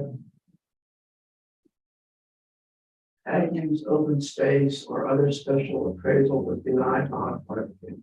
Okay, And we're gonna make this one. Change to use of land, phrase as ag use open space as timberland. Additionally, incorrect appraisal or market value of land under special appraisal for ag use, open space or other special appraisal. These are all three A's. and As well as market. And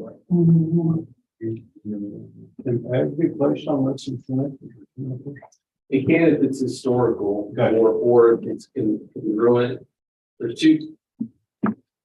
It's, well, I'll say this. There's varying opinions on it from district to district, but the chief has some authority. But the way that we've done it historically is that if it's a historical, meaning that you had 40 acres and you gave it to 4 grandkids and 10 acres apiece, and then this person cut it in 2, it's part of the thing. So that's a historical situation, or it's contiguous with another bigger piece that makes it over 10, then.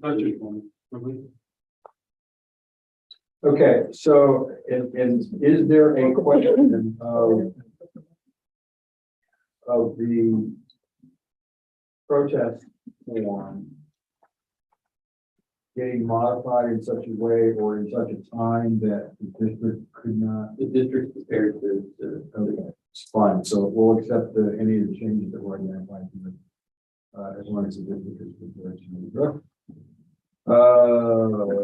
Okay.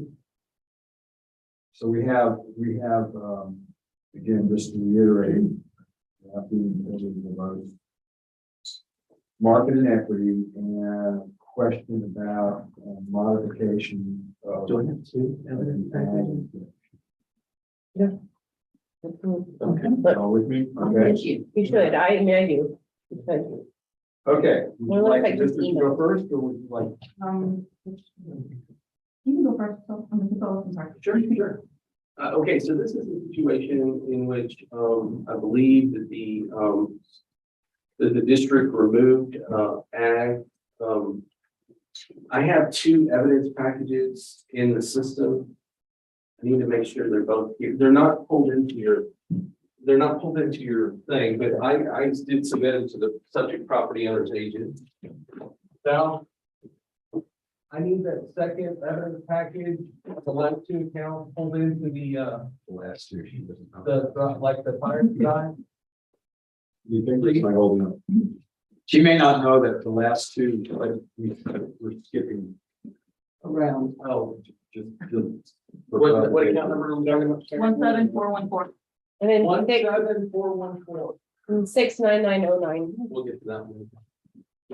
So we do have them in the system and were provided to the property owner's agent. So I'll just go off of this screen right here. So this is the situation, I believe, it will go to the second, is this the second evidence package? No, there's only one parallel well. He has 2 evidence packets. We only have 1. Okay, go into the system. I should have 2 evidence packages. Of course. You know where it is? And I don't have them. They're not in mine either. Oh, great. Okay. Can you just go to the property? I know I'm into my time. I will. Go back. But it's be happy to. Okay. Property. Okay. Go. Blame the coffee. Roll history, go back in time. What I meant to say. We need to make sure we have all. Okay, yeah, 21, I want to see that. Okay, so this is a situation, I'll go ahead and start. This is a situation with. Let me interject for a second. Yeah, first off, You don't. one of our protesters is out of the room. And so we'll wait for him to get back. But the second thing I just need to clarify is this second package, which is different than this one, has been provided to the, District by the owner agent. okay, So hasn't we're good. been provided to us. Yes, yeah. I was mistaken. I thought I had 2 packets for this one, Okay, and I don't. all right. But I can testify to the elements and I can present my evidence. Let's wait till we can start. Not I'm not sure that you can because you didn't have this evidence available at the beginning of the hearing. I'm gonna present on that evidence Yes. and I'm gonna testify to factual things. Okay, that's fine. Just want to make sure everything's cool. Okay, I'm fine. And nothing to be- Well, I'm still surprised, but that like, there's one more to go, which is which account, 69909. 69909. And I'm looking for any kind of secondary evidence because I thought I gave a whole bunch of, but I didn't see any. Yeah, that's okay. You only see what you see. I'm just making sure that. Thank you, Don. Okay. Yeah, it's only one. Okay. Unless it's all included. there's No, I didn't see. Okay. Well, maybe. Okay, so this is the evidence of the subject property owner, represented by the district right here. So we have 69,700. This is Little San Antonio, unopened area. It's 10 acres. This is the situation where I believe that this was protested last year. It was a situation where I went through the entire, this is the factual things I'm talking about, because I know, because I'm the one that did them. I went through Rounding County and saw sand pits everywhere. And I'm the one that pulled the ag off of those. This was protested last year. It was granted by the ARB that like, hey, you should keep this one ag. I disagreed with that decision. And furthermore, the subject property owner doubled down and went deeper and wider. And I'm going to show you, this is a lake. Continue, go down. The entirety of almost the entirety of this whole thing is a lake. And I didn't present this, but I could, with a question, I could go to last year's pictometry and you can see the difference. That's why I was looking for that other evidence. Yeah. But having said that, this is what I presented, so this is what I'll talk about. I don't think this is an ag property. The subject property owner said that this is an ag property. That's the crux of the whole question. Now, I also have the entirety of the value here. So if the board wanted to say, hey, listen, there's three basic outcomes here. Mike, you should have granted the ag. I would still disagree with you. I'm going to disagree with them and you. That's the reason they're here, and you have the right to overrule what I say. I'm going to say this is not ag. Having said that, you are well within your purview to say, okay, but it's a lake, it doesn't have much value. Take off what you want. Because essentially you're going to be knocking this $69,000 value to some minimal value. And I'm okay with that. I want this all on the open record because I went through the entire county last year and I said, you're a sand pit, you're a sand pit, you're a sand pit, you're a sand pit, Mr. Bork, you're a sand pit. And this board, or last year's board, disagreed with me. This is what you've got. So the sand pit turning. Yes. Through here. Where's the room for rain? I don't know. I mean, that's his choice. that was. Where about is this in the county? Can we come- Sure, you can zoom out through with the comment. Sand. Okay, it's next to the new railroad burn down there. Yeah, and we're Okay, there's. just for reference, we're about to get to this one here. Mhm. We're about to talk about this one in a minute. Okay. But this is 35. We were just talking about a house. A little bit further up. That cross street, the one of the blue. How do you get to it? How do you get to this? Yeah. You can ask Mr. Ward, but I think he goes down the road and comes back down one of these roads, but I don't know. You can get to it from the backside here and through here. I know What that. is that street that comes? This one? Yeah. I don't know if there is. It doesn't look like. Yeah, well, it's listed as, San Antonio unopened, is what it's called. Yeah. So the fact of the matter is all my information is based on my denial of this exemption. I think the subject property owner doubled down from last year. There was more land associated here and he doubled down and he made it, it's a lake now. But it was a lake. It used to be land. It used to be more land than what it is. And so I'm saying that he can have a diminished value based on the fact that most of it's late. You know, that's $10 an acre. And you can do that whole calculation if you want to. But I'm saying it's not ag. Now, he's gonna present you information that says it's ag and you get to decide. That's it in a nutshell. This is the information that I have for sales.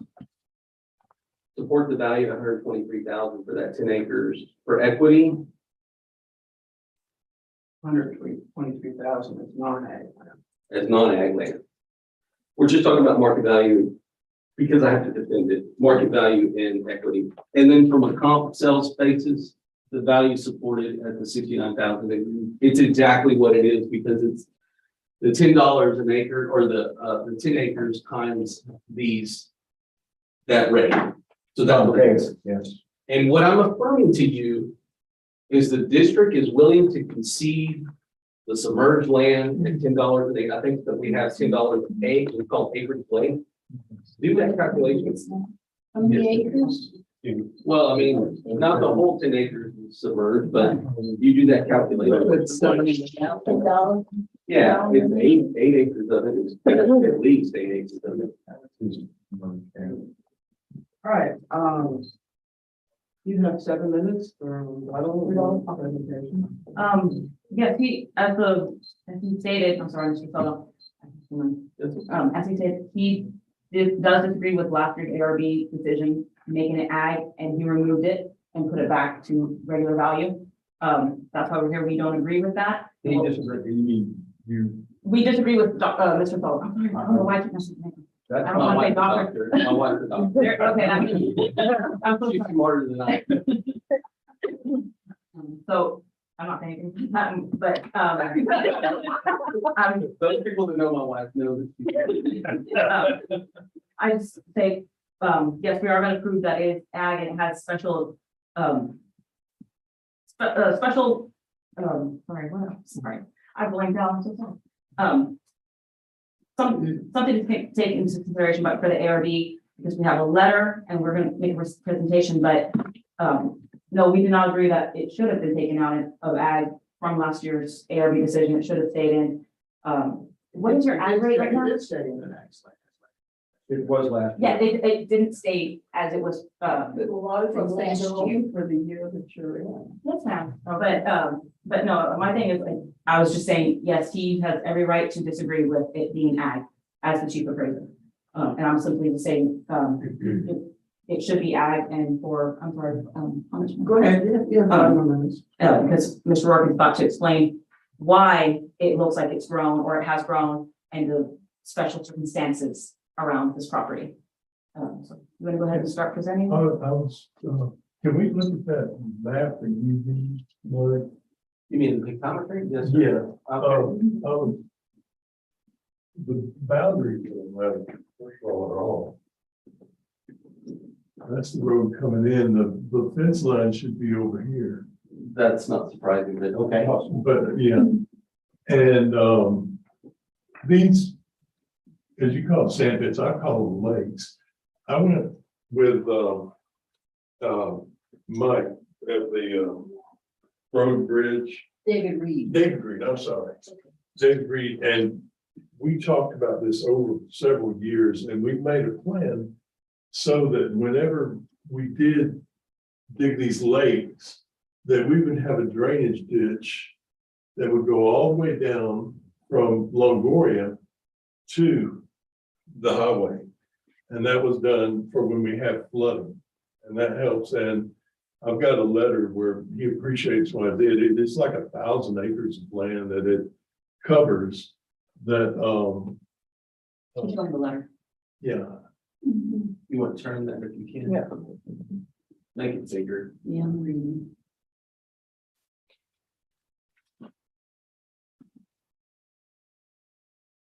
All right, continue or move it up. Oh, you messed me up now. Sorry, All right. there you go.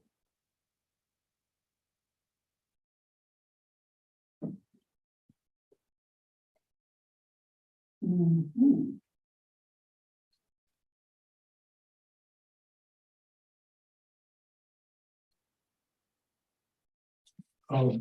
Well, y'all are reading that. I'll add that, this year, granted a easement to the county for 20 feet. I own the roads, they're paper roads in there, and I own all of them in the old Big City.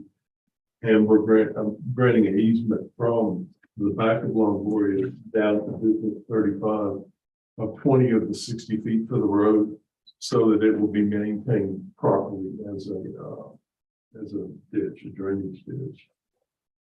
That hasn't been done Well, the ditch has been dug, but we dug it and it's not as good looking as it should be. And I think there's some pictures in there of that. These pictures, or No, they're further up. no? These, No. No, That's not it.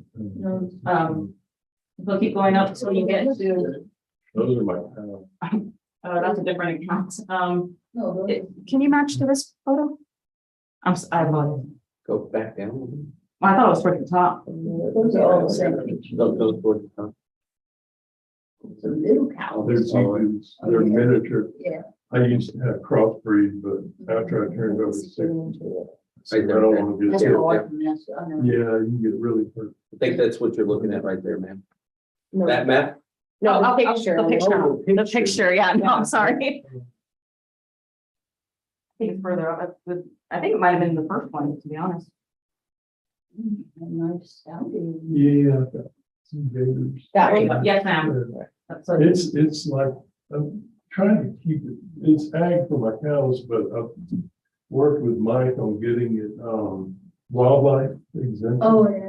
Because, I've got so much wildlife Mine there. or I David. mean, David. well, yeah, But you don't have any grants there. Yeah. I do have, grass, I rotate patches. Oh, But another advantage of the pond, if you look at some of those pictures, you see that the grass grows next to the pond. mhm. And it provides, as the water levels go down, you still get rain in there, and it helps with the cattle. So he does have cattle, which are what breed? Zebu. And he moves them around. He does have, like I said, it's the water for the drainage, also for wildlife, which he's trying to apply for. But for now, he has his cattle, which do use the water to drink, and he migrates them around. So that's why we believe it should be considered ag use property. And if I can add, if I was making a sand pit, why would I leave over half of the resource there? If that makes sense. Because the sand pits I've seen, they dig all of it out. But I'm leaving, the majority is still land with a pond. And when I make my ponds, and I didn't do this in the beginning, but I'm learning. You see how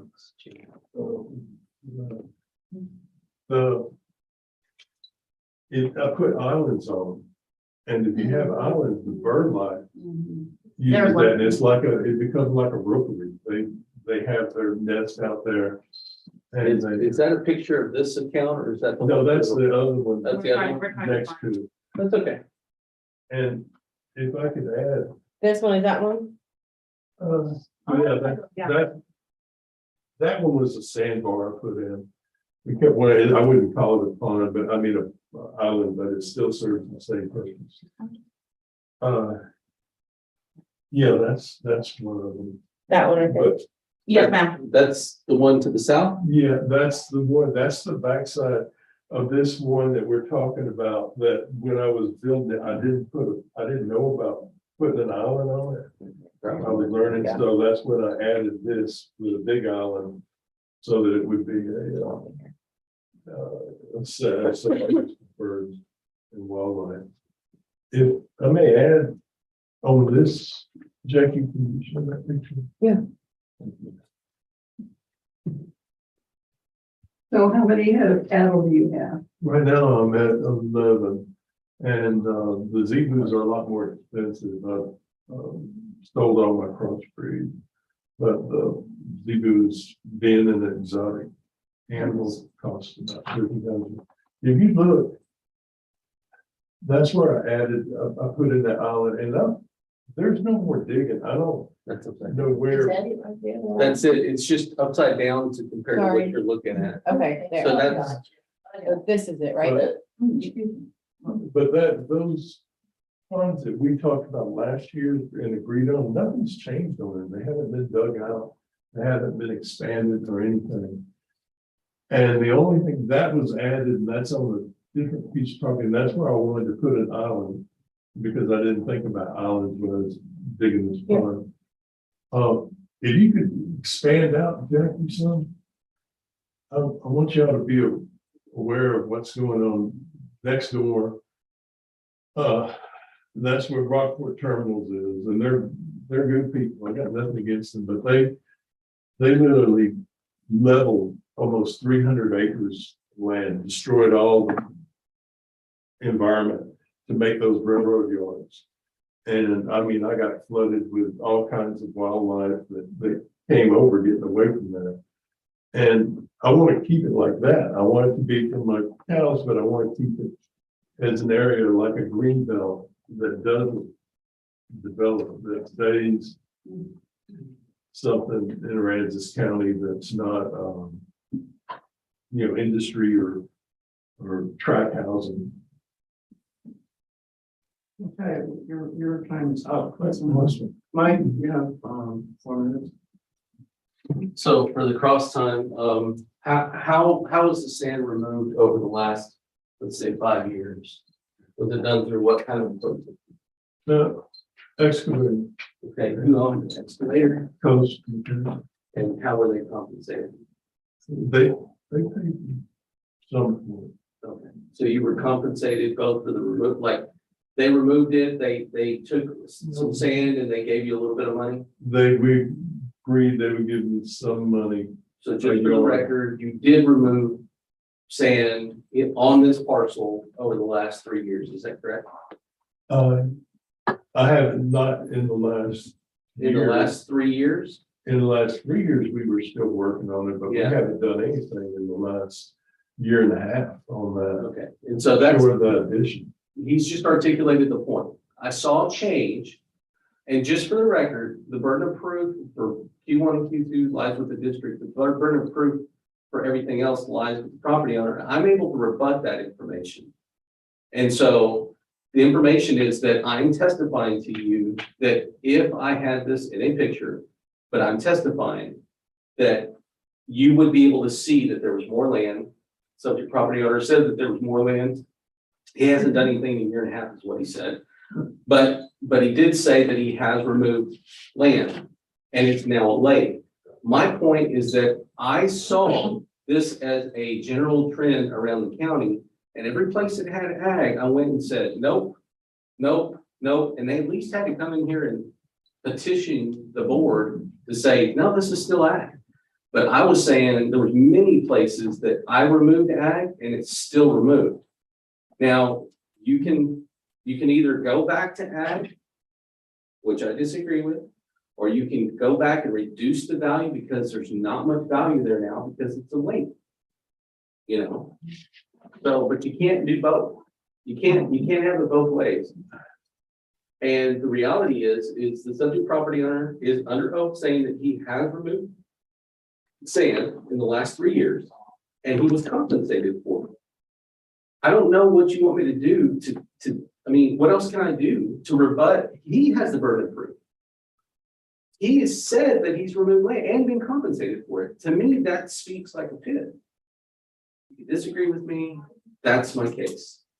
And if you went back in pictometry imagery during your time and asked what it looked like in 18, 19, 20, you're gonna be able to see the progression. That's it. Okay, you have, 1 minute. All I would say is, yes, there was a change to the land. He wanted to have something for the drainage. He wanted to create a lake. There's no way you can create that without removing land. It had to have been done. That's part of the modification process. That doesn't change the fact that he still has cattle there. He's wanting to make it wildlife. He's wanting to do something for the drainage. Yes, other people were doing it for sand pits. You said it was trend around. He came in here, he argued last year, he's arguing this year. He's still trying to use it for drainage issues. He's still trying to use it for ag issues. Nothing has changed as far as his reasoning for using the land. Now, did a company go in there and remove the land? Yes, that's how it was gonna happen. He needed to make a change, that's how it happened. Was he compensated? He said, yes. Now, within the last year, from January last year, January this year, was any more sand taken out and were you compensated for any? No, nothing. That's the same that you look at compare an overhead of this year to last year, or maybe even the year before. The lake looks the same. The only thing is, and this is on a different bit of property, is where I put the island that's next to it, but the original lake is the exact same. And as far as for the compensation I got, I used that to buy a 10-acre tract further up so that it won't be developed, that it can stay agricultural and wildlife friendly habitat. And you're not changing it from what you have as ag use to sell it to some developers, No, sell it sand. You're doing it all to keep the land the way it is, I'm trying to for figure the out. wildlife and for the. If I can ask one more question, now, I'm not from here, okay, let's say that in the beginning. But I understood it took in Texas acres of land to feed one cow during a year. You've got, they're small cows, I understand that. But you've got 2 acres left. I can't see them subsisting on this as their only source of food. No, ma'am, but he owns property around that he transferred. We had mentioned that before. He transfers the cattle and they No, I migrate. understood he was transferring them on this piece. Yeah, no, he owns land around it. It's like add to So that. not their permanent home. Not their No, own home. cattle roam, we were able to move them from, Pasture. yes, pasture to pasture to let the land, grow more grass or whatever. If there's flooding issues and they have to be moved, or they're even allowed 1 year to rest, depending on what happens to the land. So, Okay,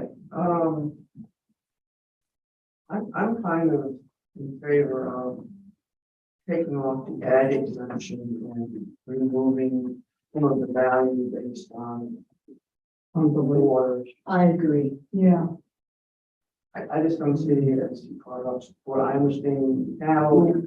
Very little land there that, I mean, cattle are gonna have to step around the water. And they can't actually get easily unless they're going to cross roads. From one side to the other. So if we figured there was about 8 acres of water. 8. How would you say the value of that was? We have a code that's called a lake. Right. It's acreage dash lake, and I believe it's, is it $10 an acre? Jackie? You can, I think that's what you said earlier. I believe it's $10. She's gonna, she'll verify that, because I think that's the way to go. Actually increases the value. Yeah. So. No, because the value at 69,000 is as if it were a whole land, which again, this is all part of the progression that I saw the last several years. And I'm saying you can either do one or the other. You can't have both. And so I'm thinking of removing ag and the ag is removed already. addressing it. Yeah, I'm just not renewing this one. Yeah. The ag is not on there, so we're okay with that. And so now I think what we need to do is. The acreage look at figure is those called boundaries. a dash lake. Use that Maybe because- it's $100 an acre. And here, right, table? Are you okay with that? Are you, Are you have to getting open up to. this? I'm sorry, actually. Number? So we've got in the current property card, it shows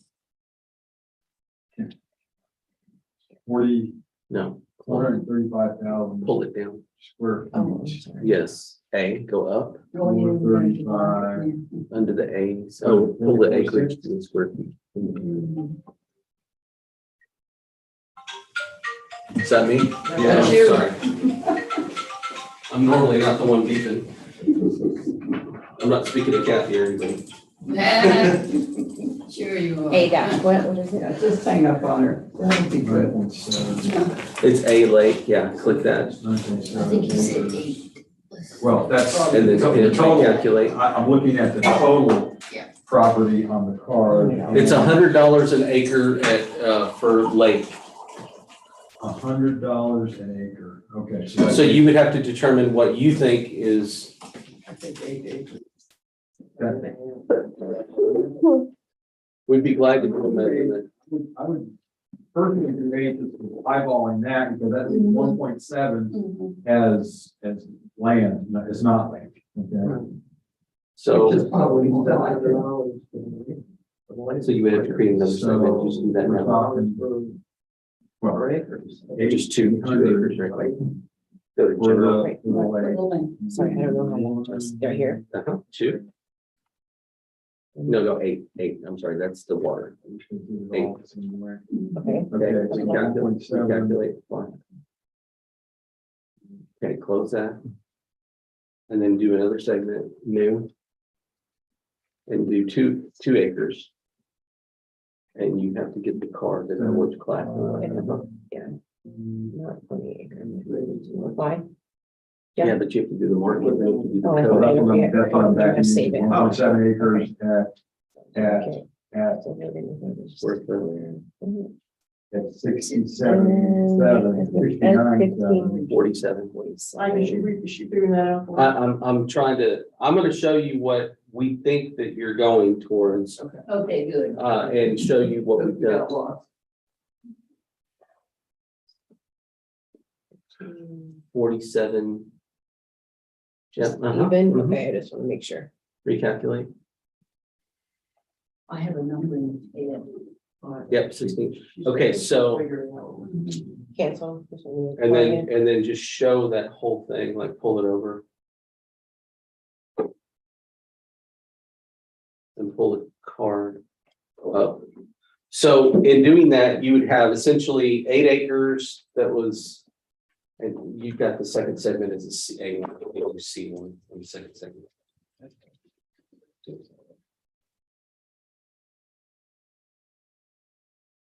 Recalculate. Okay. Cancel. Okay, so you would essentially have 2 segments, an 8 acre segment that's worth $800, and then a 2 acre segment that's worth $13,940 Each acre or? for the both. It's like 60 something hundred. It's $16 a square foot, or 16 cents a square foot. 13,000. 940. 940. So the total value is 14,740. Yes. I'm fine with that. Mm-hmm. Mr. Motion on case item 2022-5. There's account 17414. Yes. In favor of you, opinion that appropriate value, not ag land. Currently known as 69,700, be reduced to $14,740. Second. All in favor? Aye. Anybody opposed? Except for you. And I guess one of the questions is, I mean, this is a significant reduction to the appraisal. Is there any other advantage? Well, we're done. So at least on this case, when we get into the second one, I don't know of any other advantage to it being ag aside from monetary. Value, which should be. But it's still. We'll talk about the next. Yeah, well, that was it. Okay, so, all right, so now we are going to, we're closing that hearing, we're opening the hearing on case ID 2022-1901, account number 69909. It's, Bottom of page 7. it's on the thing. We were doing. On page 7.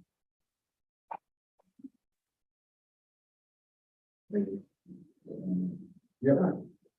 Okay, that's 1202 San Antonio Avenue. And let's scrutinize the protest. Even the same process as property we just did, we did market equity and ag use Okay, in three different options, something like that one. When you're done. So more community there. and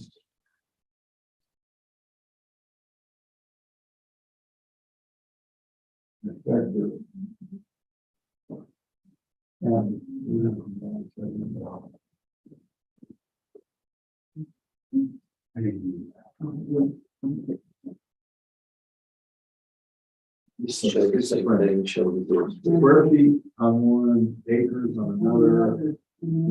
Well, if they didn't put in yard or meter. Yes, it's meters. See that? I hadn't started it, but I will. And maybe it was a meeting that they're willing to do this. I don't know yet. Sorry. Don't hurry. Mhm. Doing that for your back. Where do you want to go? Yeah, You still want the district to go first? yeah, that's the question. So, Yes, yes, they can go Yeah. first. Okay. I'm just trying to navigate through that. Yeah, I'll say the same general thing, over the, and I'm. Although I didn't, for this particular case, the burden of proof is with the property owner. I'm looking at, and I'm testifying to the fact that this essentially has changed over the last 4, 5, 6 years. And we took note of it, the district took note of it. And we're just saying that it went from basically some land and where they started digging and digging and digging, and I removed the ag on this. And this is much the same thing. If you go to the second, we have 121,000 and change on this property. If you go to the second part, this is essentially what you have. So you can show the pictometry imagery. The vast majority of this property is lake. And I can say that 5 years ago, this was all land and there was like a little thing over here. So they started digging and digging and digging and digging. This is what we have. So no problem, if the subject property owner has created something here and wants to continue to have it in ag, and I treated the subject property owner like I treated everybody else. When I saw equipment and stuff going on and what looked to me to be sand pit or sand removal and compensation associated with that, it was no longer primary productivity ag. And so I removed it. Go back to our effective our evidence. The other things that are processor market value and equity, we'll go over those quickly. 251 is from a sales comparison standpoint, well, supports the 121 that we have on it. Continue to go down. From an equity standpoint, the 121 matches, that's just telling you it's on the same land table because these are properties in or adjacent to the subject. They're all on the same table. Or similar tables. Continue on. I think beyond this. Yeah, that's all I have. What I'm gonna say is that this is like the other property. If you go back up to the card, Jackie, I just have the acreage there. I just have it indicated. There's no adjustment to the acreage. And so you see that the entirety of it, if you go up to the top where I can see the top of the card. Sorry. You can see that that what we have is 20 acres in totality. Pull it down a little bit.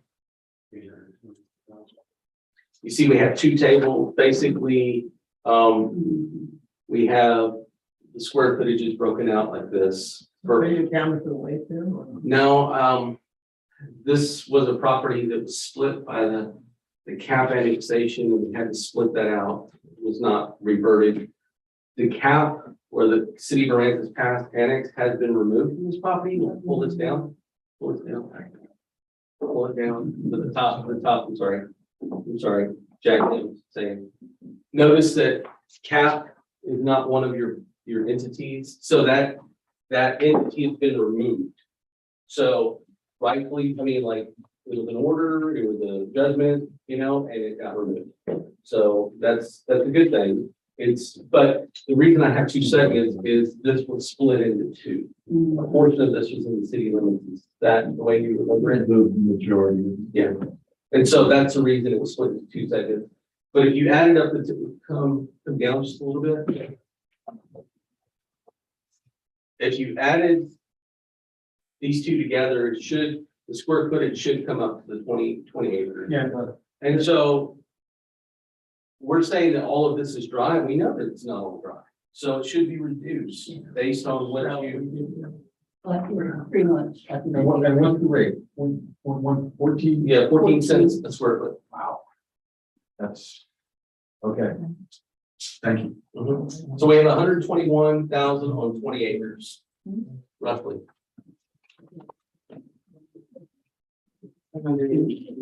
It's, we do it the same way, I think.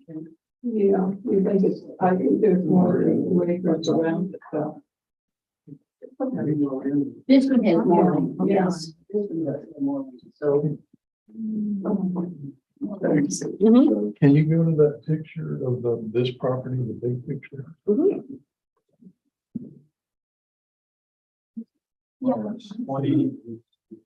Oh, we can. Oh, yeah, I know. Oh, I think I'm waiting. Oh, we can do, we haven't gotten the, but we didn't start, I was just waiting because I wasn't sure if he was done. But, I mean, we can, yeah, no, and, for the tax, I can't present anything without him being here. Oh, thank you. We have a new air conditioning system. They haven't done their presentation, Dr. Yeah. Yeah, no, we were just waiting. Waiting for you, Mike. Your Okay, name. okay, I'm ready. He's, yes, ma'am. You gonna go up there? Yeah, I just gonna point out something. Again, the lines on this are all, that Yeah. should be the line. That one looks all right, but, this area, and we did this last year when we were looking at, the majority of this is still land on a 20-acre tract, and I think that's, we figured the ponds at like 7 acres. Looks bigger than that. Yeah. That's 20 acres. That looks like it's all about 1 7 acres. Well, again, it's over here, but it came out when we did it last year, and Jackie measured it off, we had a figure of 7 acres. Be glad to make them better than. We can measure it. Yeah, because it's not odds and on that one. You want to go to the bank or the water's edge? You tell me what you wanted to measure. The water's edge. Okay, go ahead, Jackie. Do your. Magic.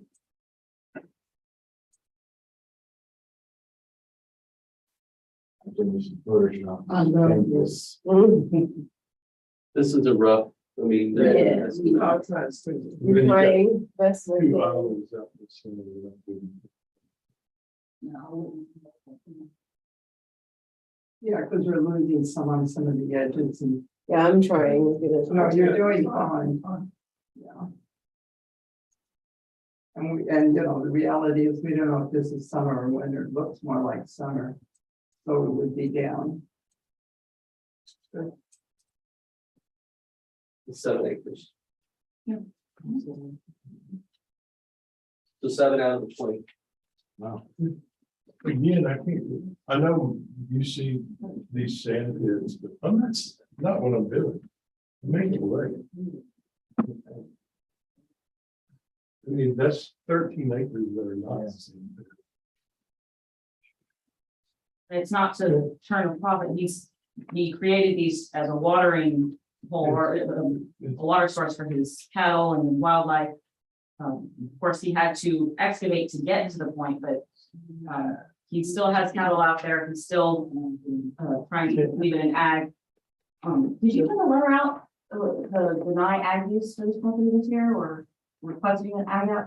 I can look, but, I'm sorry, I just, it was a late application, so, I mean, still may even be, I may wanted this, hearing to take place prior, so going to events. Yeah, ag deny was on 6/28. okay. I can show it to you if you want. No, you're quite all right. Again, I'm sorry, I inherited this when I'm just.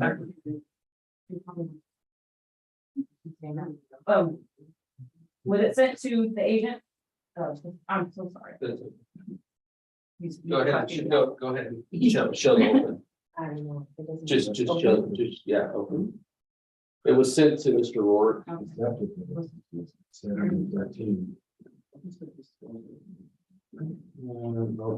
The ag denial was, the letter was sent on 6/28. I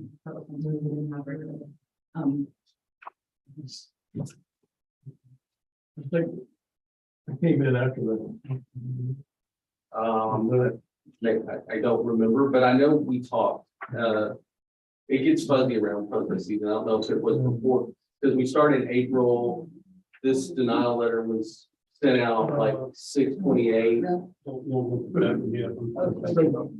My concern is I want to do, when I'm dead and gone, I want it to be a wildlife refuge. That's not gonna be possible now with these tracks. Is that what you're saying? Is that the way this sounded? What does, I mean, have you applied? Yes. And what they require that it be ag land? And it was that. I don't know. They require that it's ag land before they'll even look at it. Yes. Yeah, and so the way that, so we're talking about in what's called an ag and or wildlife special valuation. Most people think of it as an ag exemption, but it's a special valuation. It has to do with productivity value. Having said that, the way that Texas Parks and Wildlife and the ad valorem property tax system set this up is you can't even have wildlife until you've had ag. But they've had ag. Now they don't, but it's. they've Right. had. But, and you have to apply for a wildlife exemption when you have that. But there's also the whole, like she talked about laying fallow for 2 out of the last 7 years, you can do that as well. But Mr.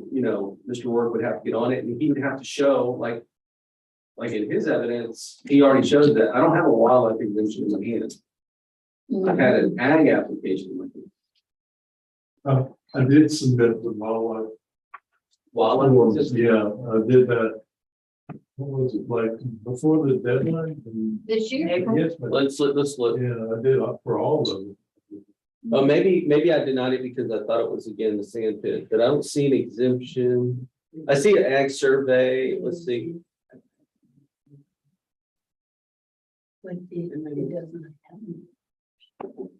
It did last year. Got an ag survey. Yeah. But so what I'm Yeah, that's hearing, an ag survey. even if it doesn't have an ag exemption, you can still apply. No, it has to be ag, And in order for him to get the Or wildlife. lay fallow for 2 years. Yes, but even then, that has circumstances, he has to go through and it's Go into easier to 20. get the ag and then apply for wildlife. No, you were there. Go into images. Yeah, the images in 20. Okay. And for the last few years, it has been ag, which I've had on it, he's just added the land, the water. Ag survey. This? Uh-huh. Because last year we applied for ag. And he got, Yeah. approved by the ARB. Yeah. So I don't applied have, for, he applied for the wildlife. Because he felt he know, but it was denied. That's what we're here trying to add back on. Why was it denied last year? No, it wasn't denied last year, it was denied this year. That's why we're here, because we're going over the sand. No, I'm sorry. No, I'm sorry. You got the exemption for last year, Yes. but you didn't apply last year. No, we did not. For ag, the ag exemption was granted by the ARB last year. Last year. This year, my client stated that he applied to wildlife. Yeah, but we can't do the wildlife, if we took the ag off, that's what we're applying for, or trying to get ag back on it, to get the wildlife. applied. We're gonna look, it's not scanned into this account, we're gonna look into the other account that go into, This is all over the meeting stuff. go into ag. I apologize. 2022. Yeah. It's, are you okay? What is this? That's Maybe me, that's connect fine. it. I need to be. a little- Oh, that There is. it is, yeah. There's so many people talking now. Okay, so this is something that he sent out. Oh, Okay, so he submitted this, what day? 16, the day after the letter. So the day after the letter of denial for the other one, he submitted this wildlife plan for a whole bunch of stuff. Many of which were not even in ag, like to apply for ag wildlife. You have to have ag on some of these properties, like on some of these properties. There was no even, it's not even ag on it, like right now, That stuff that we talked stuff about, in the front. I did, remember I did the paperwork for that so that it could be.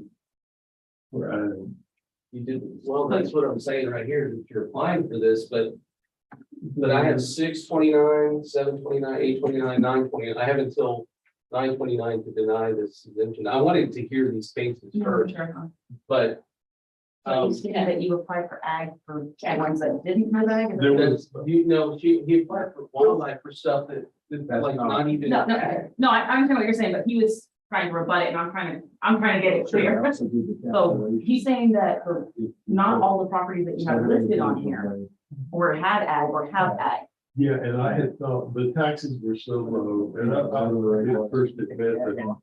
The So that might- paperwork and all the stuff gets confusing. Okay, But that's when Mike pointed it out to me, and so I did these 1D1 so that it would get ag. That's the option, that's the option. You have another 1D1 after this? That's possible. Let's look at that. Figure out what that's right. Yeah. So this was tied, pull that over. So this right here was the notice of protest for several of the accounts, and then Mr. Ward struck through one of them in initial. So I believe those are the accounts that we have under protest today, is that not right? Can somebody look at the list? 414 is one of them. And 909, 411 we're on. 69909, yes. Yeah, these are these accounts, that's the reason we're hearing these today, because we have a protest. At least two. Yeah. Well, there's four of them. I'm saying 1, 2, 3. Oh, okay. Yeah. Right, well, two didn't have a. But on this, go back, pull this back over, and then I want you to see that this was submitted on 6/29, I believe, what it is. Yeah. And I created, School It Up, this is relevant to all the discussion. I pulled up all his stuff and I said, these are the ones that you have ag, these are the ones that I've denied, these are the ones that you have it currently. And so we went through, I think we went through that list, and then I put certain notes on certain accounts. But then this is this, go down. This is the 1D1 open space ag valuation for the years of 2022. Well, again, let me just say this, I'm not an expert on ag and wildlife. That's why I have an ag wildlife appraiser that develops my schedule. But having said that, this was turned in later.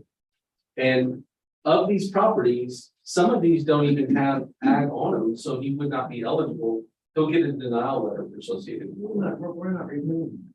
No, but the subject property owner indicated that he turned in a wildlife.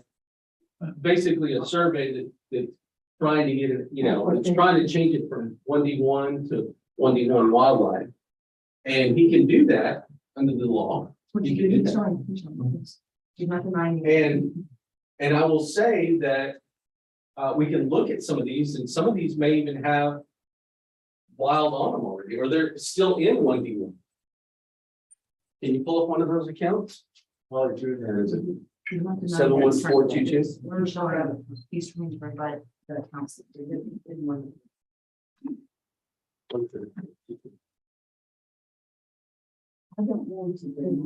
So that's one of the ones that, the law history.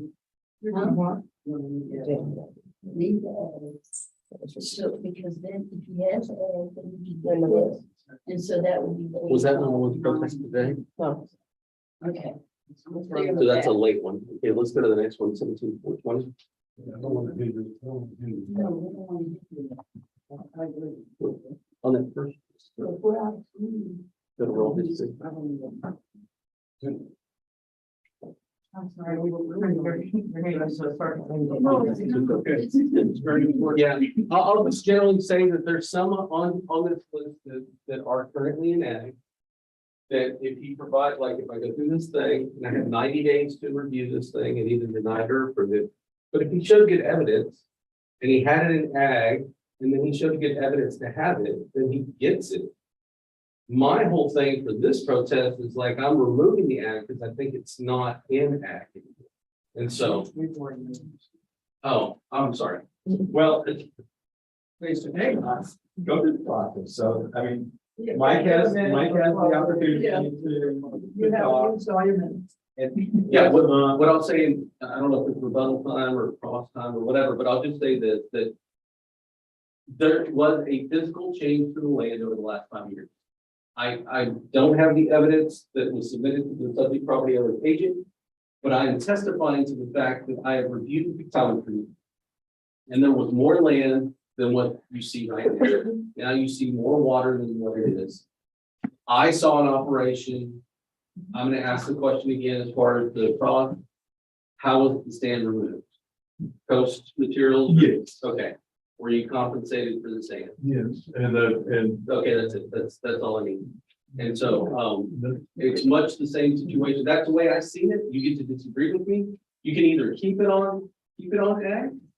And you say, hey, this is not like the other one because that was the vast majority of the land on that other one. And this one's more like, hey, this is where the cattle drink. That's your, I mean, you can do that. You can do that. Or you can just diminish the land for $100 an acre for the lake and then let it ride. You have 1 minute. In regards to how it was removed, it had to have been removed by excavator. Yes, he got paid for it, but he didn't have to pay for them to remove it. That was, that was kind of part of the agreement. They go out there, they remove it for him. That way he gets a lake and he gets a water source for whatever he was trying to do.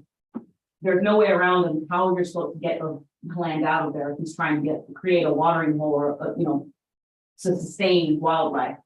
But is he still doing that? No, that was just a temporary thing from A to B. We've got there, and now he's trying to put it in wildlife. If he still has the cattle going back and forth to all these properties, they're out there. I strongly urge the ARB members to please leave it in ag use so that we can transfer it to wildlife to get it to where he permanently wants it to be for, the greater good area. We have 5 minutes. Right. So I think this, what we're talking about here is our feeling is that you try to do a good thing, wildlife and ag and well, the belief is that this is only 7 acres out of 20, where there's still a lot of room for cattle to roam, even though he does transport to other areas. So we feel like we want to leave the ag exemption on this property and revert back to last year's value of 85,000. Can I interject? If we revert to ag, it just goes on the ag schedule. I'll be glad to give you that number, but you can't change the state. The state comes in and audits my ag productivity. Oh, so we need to add the egg. I'll be glad to check the box on the ag and show you the table, and I'll be glad to give you the number. Right now. But the state, yes, right now, but the state will not allow me to treat this person differently than that. I don't think we need the number. He'll fail the audit. need to go back to that. Right. And it is what it is. Well, So then we. let me just say this in reference. There are several elements of what determines market value. And ultimately, that's subject to productivity value. So what I would say is just, you want me to go through? Yeah. Have you opened up the, because we did, need to go yes. through the operation. It's important, is what I'm You saying. want to try with it? No, I want you there. So you already did opening. Okay, go in- okay, then go into there. It's a state code is 161. There are some other. This is the right purpose, you know. You're gonna go to productivity value, market value. That's good, go to productivity. Now you go to apply. And then not new ad, but 1D1 here on use code, 1D1, you calculate. Yes. Close it. We can't come up with. Same thing, D1, productivity value, apply productivity, I'm like, where do you- recalculate. With taxes. So then go to the summary. Okay, and pull this over. So basically the value when we started was 121,000. Because you've left it in ag, it's $340 of assessed value. So that's what the result is. That's right. $340. The market value, just like you indicated, the market value remains the same. But the ag is applied, you have a productivity value. I can show you in this land segment right here. That basically it changed the D1, which is the state code, just go into one of them. Okay. And then. I'm in trouble now. Yeah, you are. So, basically it goes on ag productivity, goes to 1D1, productivity value is 300 for that segment, and it's $40 for the other one. So what is it Basically, gonna be? $340 assessed value. Total, so it goes down. The market value remains the same. Productivity, it's applied correctly. is my point. Yes, and that's. But the market value remains the same. If you're in the motion, you say, basically you address the ag question. And this the board has moved to apply. That makes sense. The market value remains at 120. The That's where board, you need to go, just the market value, and the fact that we ag. apply. You know, that'll out. Basically, the thing in the protest is they get, so, yeah, and All right, I'm gonna try this. Make a motion again. Tracking the previous one. On page 2022, one account 69909, which is 120 Avenue. And the federal review board is reinstating the ag exemption of the property. The market value remains the same. Yes. Just this one, right? All in favor? Where I put these. Anybody opposed? you just leave it just the same, because the market value is still.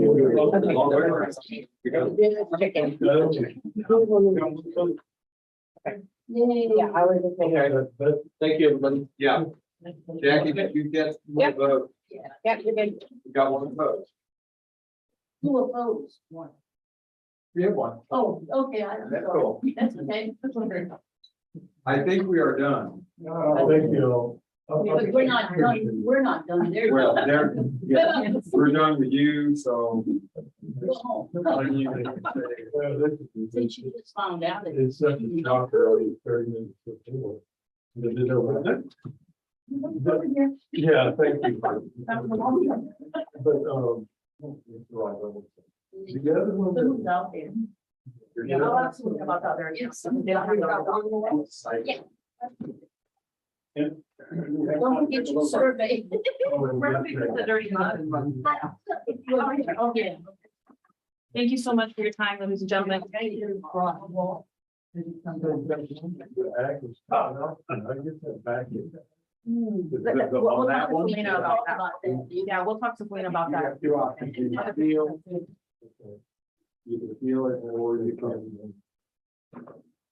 Or wait, next year it can't go back on. I don't, I believe that's true. You should also talk. No, I'll talk to him. Thank you very much. It's part of a big plan we want to do. I'm trying to. Be careful with your phone, don't let it fall on the floor. Thank you all very much, ladies and gentlemen.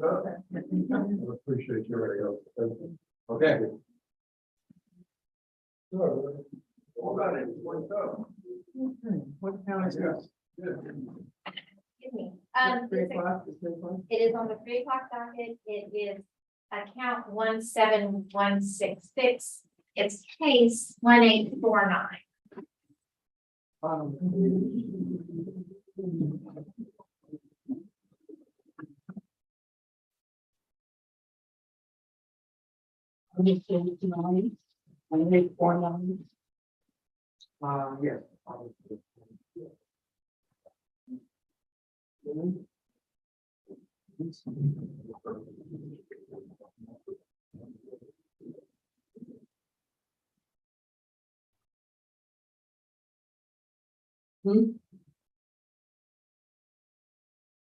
Yes.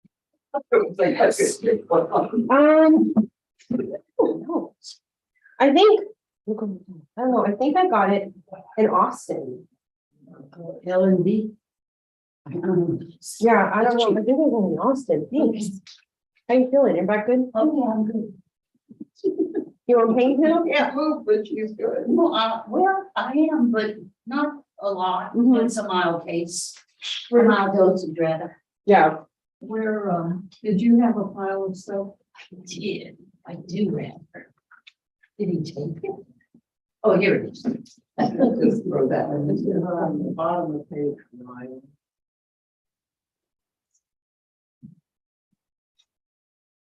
Oh, it's morning here. Oh, he's gonna bring it in. When you get up and walk out of here and come back in, you're like, ah. It's like you feel like, what are you eating? Oh, I made this eclair cake yesterday. Oh. It's in the fridge. Yeah, we had some last night before we left.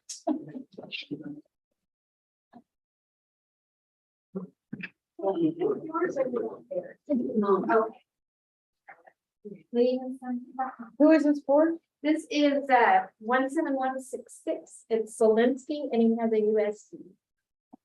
Wasn't he here? He Yeah. was, Okay, Just want to count. right. Oh, there it is. oh, I think I remember when he left, he said, I'll see you on the 17th. I do remember that. Yeah, we try to put these together, so I don't know why we're having on different days. Yeah, man, I'll watch you there. Because it's been a long day. That too. How are you doing when you're? I'm doing well. Okay. Yeah. But like I said, I feel a little twinge now and then, but it's okay. Yeah, I've noticed you just. Yeah, like right here. You know, I haven't had a problem with it. This is the second time I think I've had a back problem. And believe it or not, I had some stressful situation. Like really. When I got married today. That's Stress. Yeah. I mean, I was really, it wasn't nothing I heard, it was just a situation with Roy. Okay. 1849 is the case number and it's on the bottom of page 9. We're ready. Mr. Solinsky, how are you? Right in it. Right.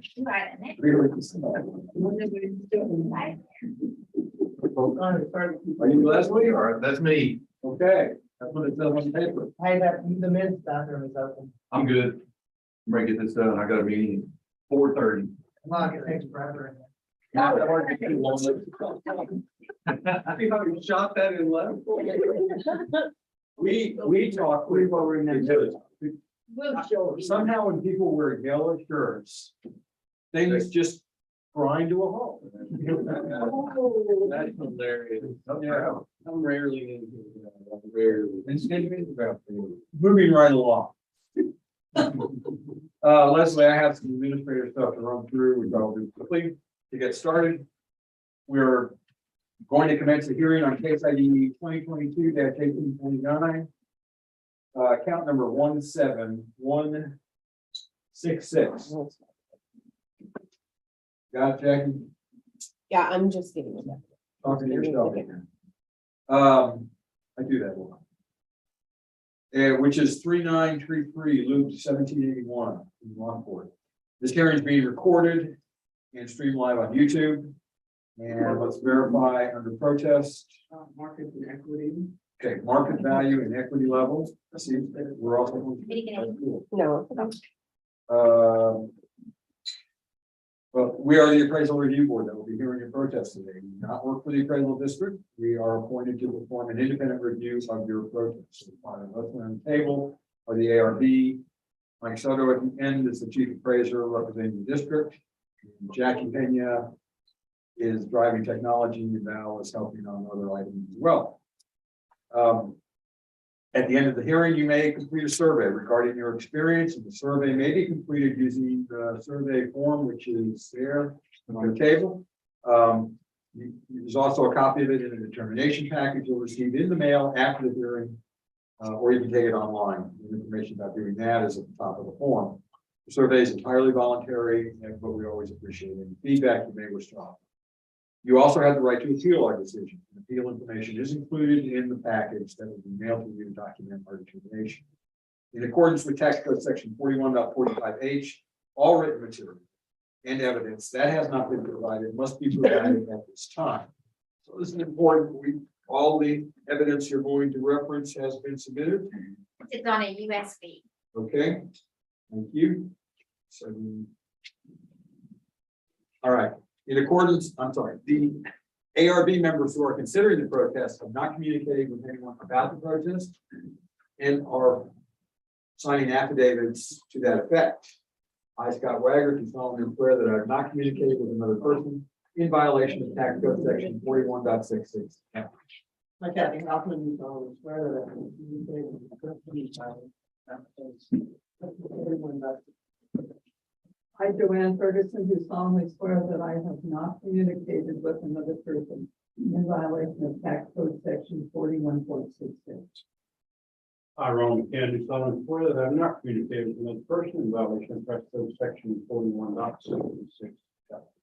I, Peggy Berg, do solemnly swear that I have not communicated with another person in violation of tax code section 41.66.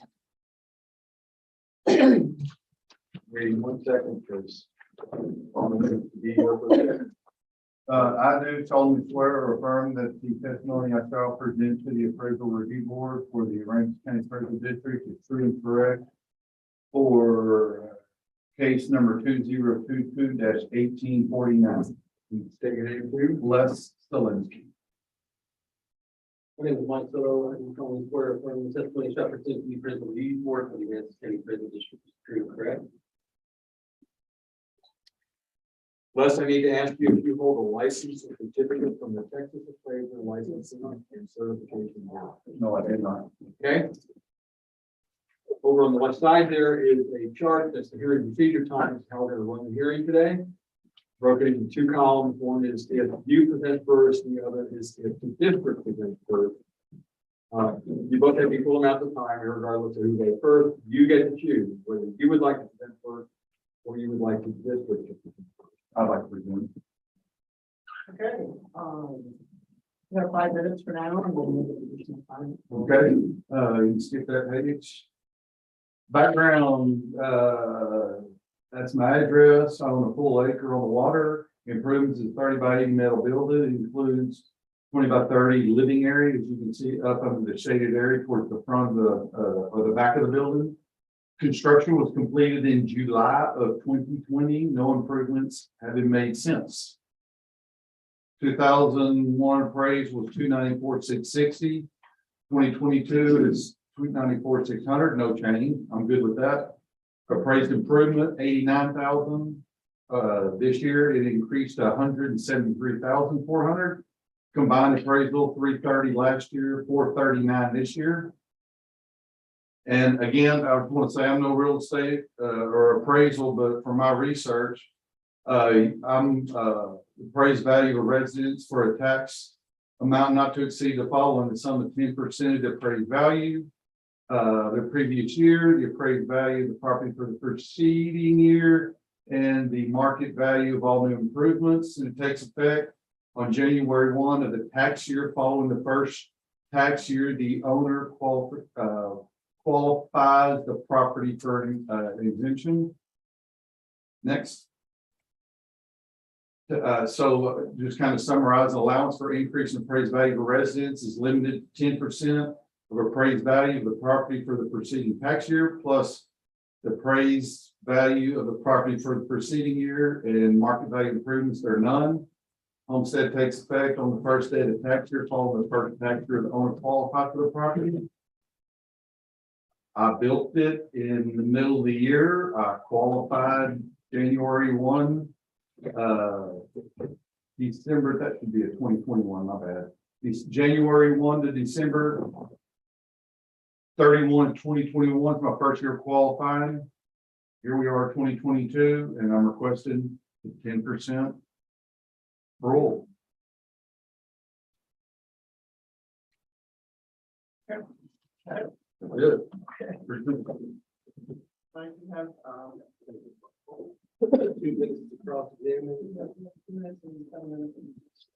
Yeah, 2 minutes across the exam. So, you purchased the property in what year, sir? I can't remember. Okay, so if I were to say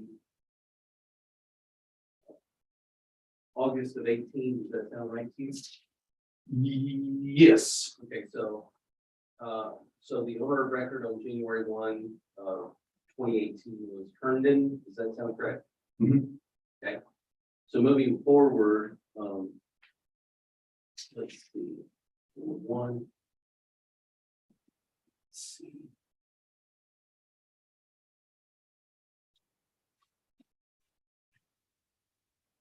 Since one of the questions, again, the burden of proof for Q1 and Q2 is under the district. Everything else, including homestead exemptions in their application, the burden of proof is on the property owner. So I want to look at the exemption form. So you applied for an exemption. It was received on June 18th of 2019. Does that sound right to you? Middle of the year of 19. Does that sound right to you? That's what I'm not gonna disagree with that. Okay. I don't remember when I did it, Okay.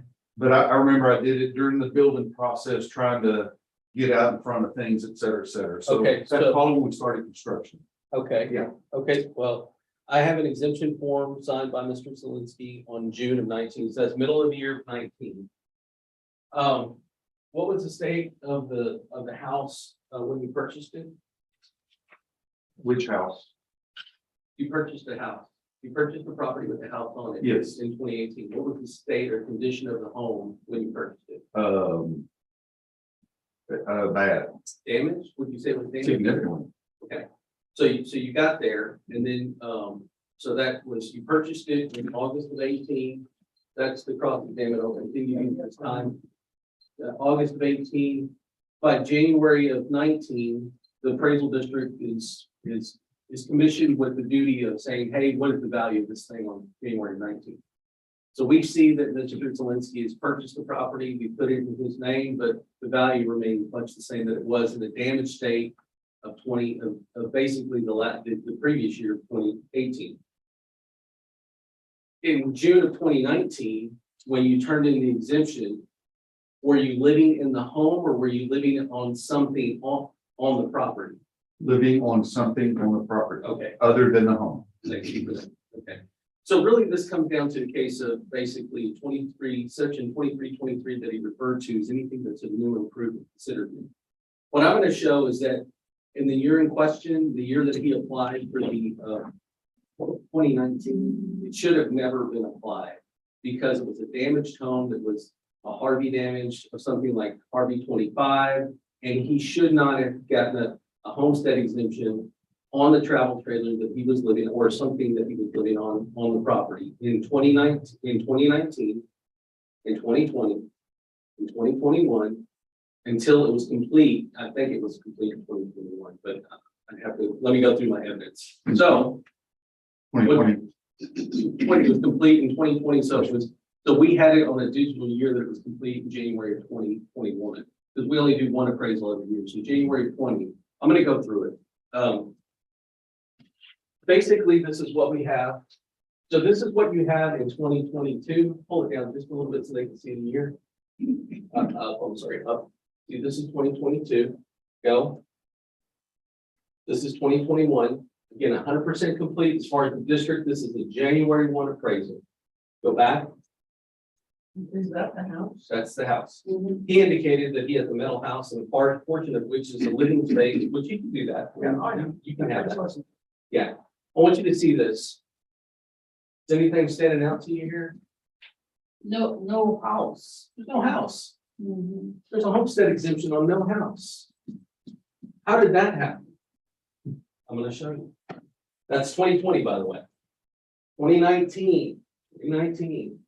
You have a house. Physical 25%. Why is it a physical to go up a little bit more? A little bit more. And $11,000. This is a Harvey damaged home. That's the reason I asked the question of the property owner. He testified under oath that it was damaged. Should never have been applied as a homestead. Should not have had a homestead in 2019. Now remember, he applied late in the year of 2019. This is a January 1 appraisal date of 2019. Continue. This is 2018. So what did it look like in 2018? RV damage, 25%. So I just said that it's probably much the same state as it was in 2018, which in fact, that is factually correct. You had $12,000 of structure value, go back to 19, go up. You have 11,000 and change in 2019. Notice, go down a little bit. Go down, I'm sorry, up a little bit. Notice there's no homestead exemption here. Why? Because in the year in question, in 2018, January 1 of 2018, okay, January 1 of 2018, who was the owner? It was a different owner. And they didn't have a homestead exemption. And furthermore, it was damaged. Okay, continue on. Continue on, please. These are the pictometry imagery, what you have right now. This is a comparison from 21, a little bit more, 21 to 20. This is basically the start of 20. This is December 31st, but there's no structure here. Should never have had a homestead in the year of 20. We know that there's something there in 21. We said it was 100% complete in 21. Continue on. Pull it up. This is a comparison. Continue on. This is the comparison of what it was on basically 1/1 of 2020 to 1/1 of 2019. That's because you can see the dates here. There's a damaged home here. Should not have had an exemption here. Definitely shouldn't have had an exemption here. Continue on. This is what it was about. This is January 1 of 18, January 1 of 19.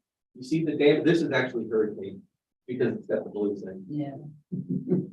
Well, it's actually January 1 of 18 because Harvey happened in August of 17. Okay, so I'm just going to say that Mr. Zielinski can have equal or more time than I have, but it's important to the case. So this is the damage at the hurricane. Continue on. This is what it looked like before the hurricane. So it looks like not much of a house to begin with. The point to all of this is it never should have been applied. So the remedy, if you want to talk about the cap and the new value, is to actually do a supplemental roll change for the years of 2019, 2020, 2019 and 2020, where you remove the exemption and you apply the homestead in 2021. In 21, it's all new value. And then you do the 10% cap onto that. That's the remedy. Well, we can go to the thing. We try to do that. Okay, so the other thing is market value. This is our market value information says you should reduce this value by about $3,000 based on ourselves. Depending on the equity grid. The equity grid says it is where it should be. So again, you should reduce the value. But I believe the main issue is the 10% cap. And I've just explained, Mr. Zelinsky applied for a home exemption that he never should have been applied, like it never should have happened. And the remedy, because now we're in an open meeting, is to actually go back to those previous years and remove it there and give it to him in 2021 and start fresh there. But there is no cap from previous years. But then the example would be applied on 2021. Then the 2022 should be a 10%. So if you look at the value in 2021, that market value, there should have been no retardation of a homestead cap loss in 2021. It would have had a total market value of 384,000. And then you do 384 times 1.1. That's 422,000. That's 422,000. And he can have that as far as the cap. You know, then that would be the difference between the 468 and 422. We've tried to do that. That's it, and that's it. That's my rebuttal to that. So the 28 exemption that's on there, the 10%. Right? Well, according to Mr. Zelinsky's claim, okay, well, okay. So what I'm saying is that in 2021, he had a market value of 384. If you do the 384, yeah, 384. 010. You multiply 384,010 times 1.1, and the number is 422,411. He is correct that his assessed value should be no more than the 422. We have 439. 468.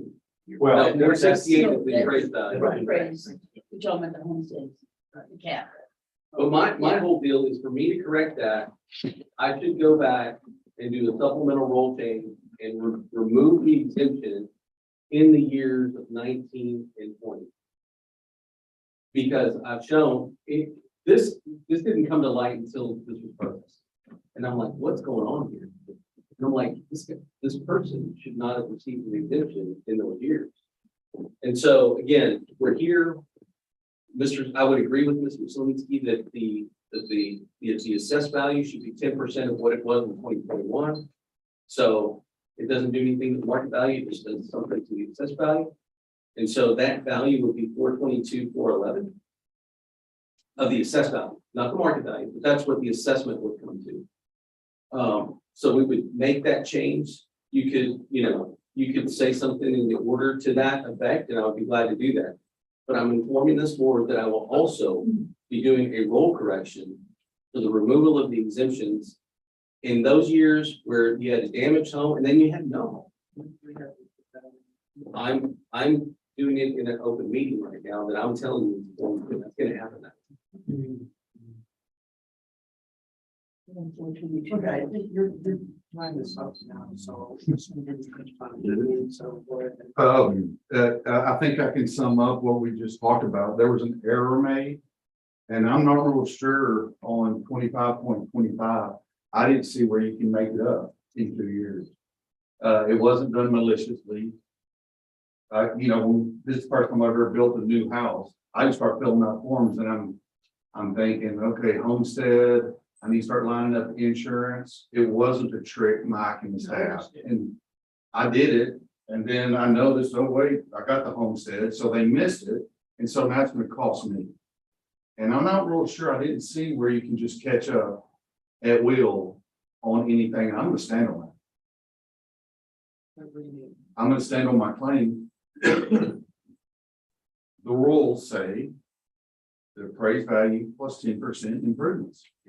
I didn't read where it says you can just make it up just whenever, and we made a mistake, it should have never, you know, so forth and so on. So I'm lost on your. It's not our time to say. At some point, I want to go back to your charts. okay, You can do that now, Jackie, pull up that stuff. Because what I'm confused on is what you think is incorrect. oh yeah, go to that last. Make sure that we find it. And I want to go on record as saying, everything that I presented, I do not disagree with. The 18, it was torn up. The 19, it was still torn up. I finally got it all hauled off on the 19, and I built it mid-19 to mid-220. I agree with every single thing he says, but so the law, or that section 2525 says This one. last year's appraised value plus 10% plus improvements. Yeah, okay. We so have last year's appraised value at what? 384, 330, no sir, 339. 339.10. Okay, that's the appraised value or the assessed value? Appraised value. In 2525 for new improvements says the previous year plus 10% in improvements. I've made no improvements. Yeah. The term improvements is confusing because the state uses the word improvements to indicate the bucket of stuff that sits on land. Understood. It doesn't mean that you changed something, made it better, made it worse, added, deleted, whatever. But I'm just telling you, at all, none. I put a barn on it, done. So Yeah, zero. So that's where I'm getting my 39, 10 times 10. I don't think you grasped what I said. You're talking about a change. Something, you say, I didn't change the barn. And that's not what an improvement is. No. An improvement is the barn, okay? Right. Whatever its value is. And its value can increase from year to year Understood. without you touching it, okay? Because of market conditions, all right? All right, so 330, 339.10, and what you're suggests, what you've gone through, Mike, is an indication that that number is not correct because of an inappropriate application of the exemption. Okay. And 20 for 19. I'll show Well, you it that. carries in. And what Mr. Zelinski, if all things given that there were no new improvements or a improper application of an exemption that applies to an assessment that's tied to a homestead exemption, if that were the case, he would be exactly correct. The assessed value should be no more than this in this year. Yes. But let me show you the card again of 2021. And I'm going to ask you to consider. I'm going to ask you to consider and look at, because that's exactly what's going to happen in the 2021 year.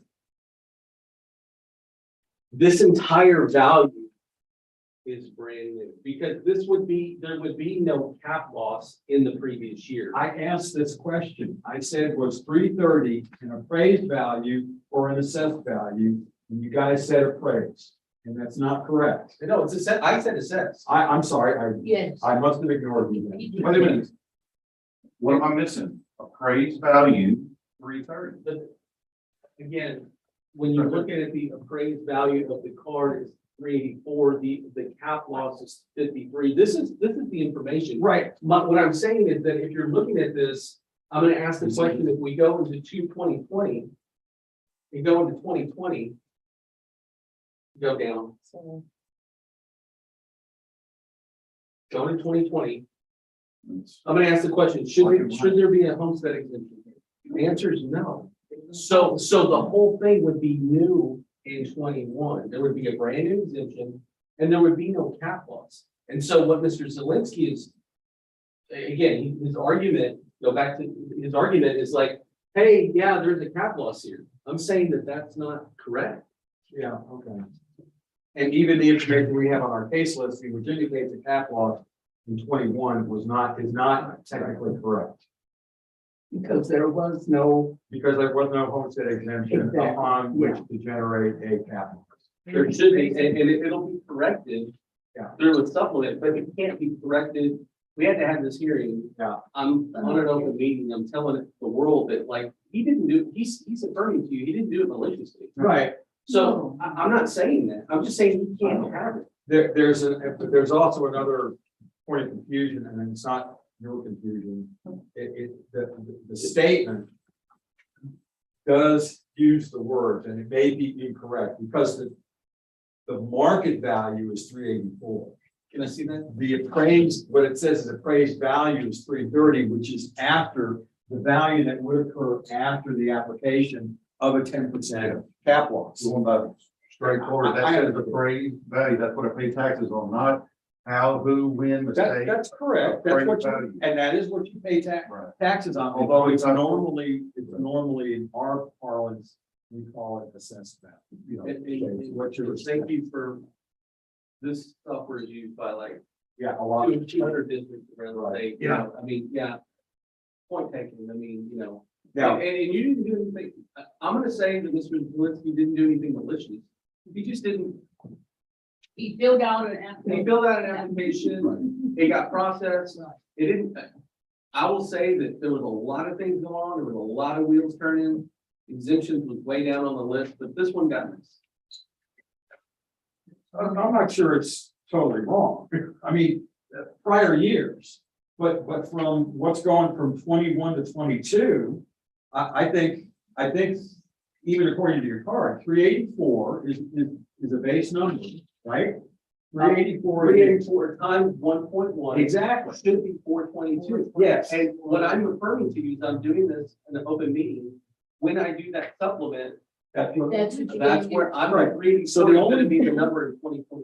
I believe, and you can correct me if I'm wrong, you can correct me if I'm wrong, I believe the only point of going from his charts is whether it's 384 or 330 that the 10% is calculated, the 10% cap is calculated against.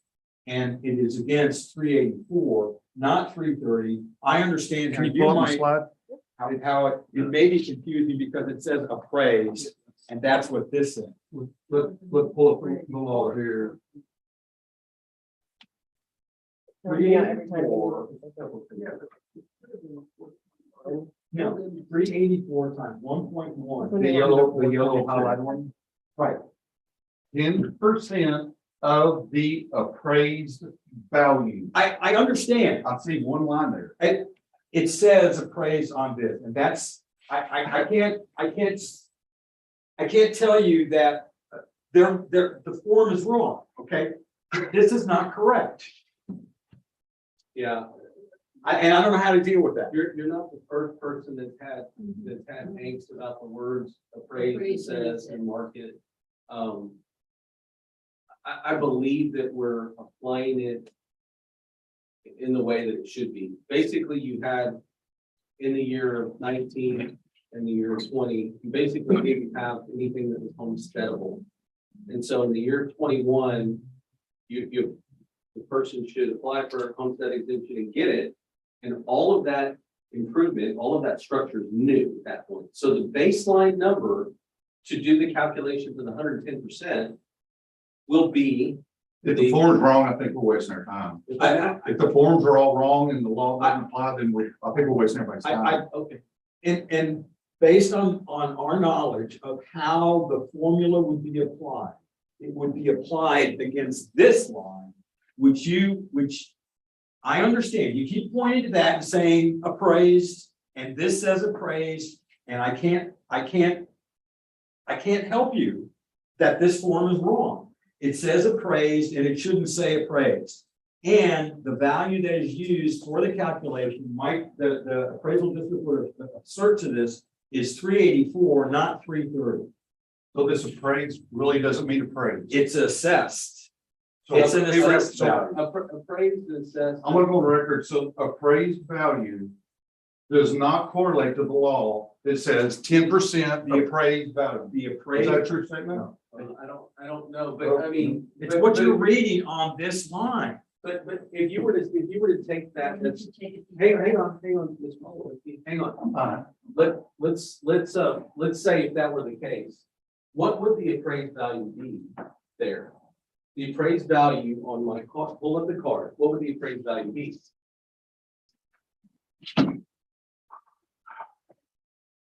Look at the card. Look at the card. What would- If in fact you're making it sick, now, I'm not saying you're not the first person to have a whole bunch of angst about this, about appraised, assessed, and market. And I'm really trying to work through it. But in this card, according to what we just read, what would be the number that says appraised on this card? Because I'm the holder of the record. I know what that form says. Because you are explaining your mistake. You made the mistake. What, let me ask you this. I get to make roll corrections. What's the duration you get to find out where your staff messed up and 5 correct years and 10 years for other circumstances. Yeah. For- For most, for supplemental? Or yeah, supplemental rolls happen all the time. Yeah, I'll be honest, I don't see that. like this says. All your appraised value. discussion about the prior exemptions being read are relevant and moot, because we're both working from the same numbers. It is a matter of whether that form incorrectly says appraised. And it has a number by 330. Yes, As opposed to as opposed to this number assessed, that says appraised. that says assessed. And the thing that you call appraised here, 384.00 is labeled total market value. Okay, so there's There's 3 numbers, yeah. yeah. But the numbers are all the same. It's a matter of how they're labeled and potentially incorrectly. This is the first time I've ever seen that being shown that way. And I think that that's what's incorrect. I will say, to Mr. Zelinski's, defense, it's confusing. He's not the first person to have angst with it. But the reality is, in the 2021 card right here, there should be no cap loss. So this number should be a 0 to 384, 0, 384 and change. And then he's correct. It should be 110% on top of that number. And that's fine. I understand that. And it was not my belief that we were focusing on 2021, but we were looking at 2022. And I'm looking at a cap loss based against numbers that match up, okay? And to me, everything adds up. 384. Yeah, the 2021 appraised value is 384, irregardless of whether you talk about a cap loss, okay? And applying the 10% rule against that for 2022 gets you to an assessed value of 422, 411, which is what you have. where? I'm sorry, It's a new number. No, it should. Okay. Yeah, okay. I agree with you. As far as like, the way to understand, certified roles and supplemental roles, it's like a scroll that you roll up. And essentially, everybody says, okay, here's the values, and here's the assessed values, and here's the appraised values, and here's the whatever. Every time we open it up and say, oh, here's the homestead exemption that's going to be applied to this property, we have to unbreak the roll, and we have to do what's called a supplement. Those go both ways. We can apply exemption, we can do roll correction when we see stuff messed up. I'm not telling you that we didn't make an error. No, I know. We all make mistakes. Yeah, but I'm saying when I find them, I have to correct them. So let's kind of cut to the case here. The information you presented, is equity in the market value is 463. It should absolutely go to that number, unless Mr. Zelinski presents other information. No, 422 is an assessed value that I've already said that we're going to do a calculation on a supplement. 465, 473. That's what I got. Yeah. What's the number y'all? 465, 473. And that's a market value. That's Right. the market. That's Q1. Equity's higher, so we're going with sales. Yeah, you go with the lower. The lower, or 55. Right, 70. Right. And hang on before you. on this.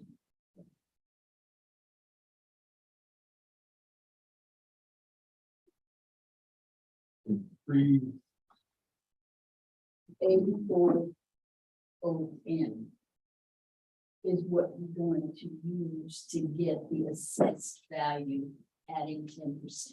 And that's just for, To correct, again, the board, right, this board cannot yeah, right. We say don't anything deal with about this, that. but you can say it on the open record so that I hear it, and I'm affirming that the 422, 411 should be the assessed number based off the 384 number in 2021. And my supplement, my future supplement will reflect all of that. And that's where I was thinking. was 422. and so we're going to, The only thing we're gonna do. is Kathy's do gonna make a 465. motion to change the value to that 465 from 70, which is the Based off of the based off of the No, And there's, based on and sales sales and market. market. Mr. Zelinski, what I would say, is you have three things under protest: market value, equity, and then the cap loss or cap, the 2323 section of the code. And what this board should address is that under the market value, they should reduce it. Under the equity, it's withheld, so they're still gonna go with this number, but then they're gonna talk about or address this. And they're just gonna say a number based on what we've both presented. It's gonna be through a supplement, it has to be. That's correct. Mhm. And does she need to state that third number? No, I don't No, think so. Okay. just the stuff, just use Just wanna make clear stuff. on Well, I think that, I mean, it's okay to state that number. I mean, 'cause, yeah, it's 422, 411 with the calculation. Right. That's what I came up with. You come up with the calculation. No, That's what we come up with as well. For the taxable value, 422. 422, there's a retardation of, it's a homestead cap loss limitation is the way it's described. And it's unfortunate that they use the words, the phrase, the sense interchangeably sometimes. But basically it says like, if I have $100,000 worth of new value, that's land and house together. Next year, the market value is 200,000. But the assessed value that you can have, and then what it's called here, the appraised value. The assessed value is 110, because you're gonna have $90,000 worth of capital. And then it just continues to rise until it reaches that limit every year, but it can only go 10% per year. In one day, it'll reach. With the homes. And one day it'll reach it, yeah. And what I'm saying here is that cap loss initial calculation was wrong because that homestead should not have been replaced the years that you had vacant land, for all practical. I think we all, yeah, and I appreciate whatever the ruling is, but the good thing is we are saying the exact same thing. Error, you're admitting it. Sent in the deal before I finished. I did it, rookie form filler, so it just comes out that however y'all want to correct it, if you're going to correct it, and I can certainly appreciate that. Sure.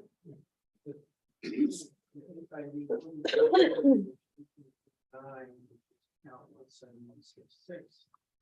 3933, which is North Rockport. It's the review board.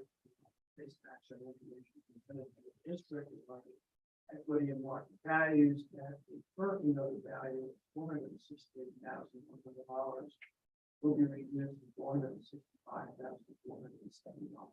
Second. All in favor? And did you want to state the Yeah. record with that, Okay. based on the calculation request or his petition or protest? So based on the prior years market value, which is 384,010. Which will result from supplement. Wait. Go back into 21, please. Did I look at something else? Oh, these. 384,010, appraised value. That is correct. Yes, okay.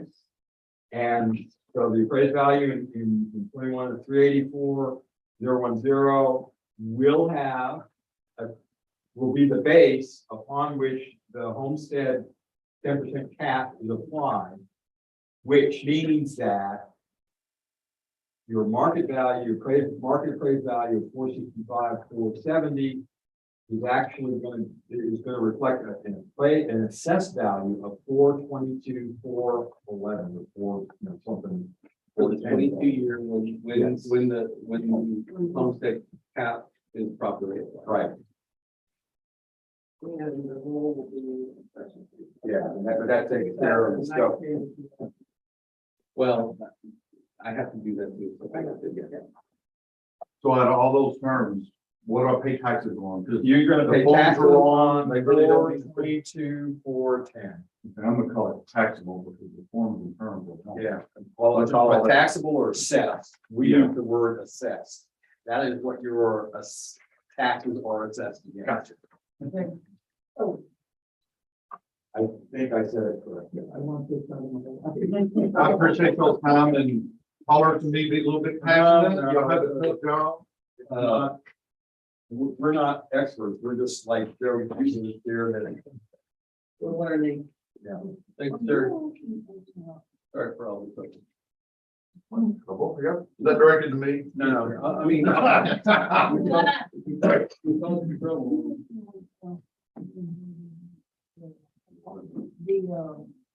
Hi, yes, sir. Okay, so tomorrow.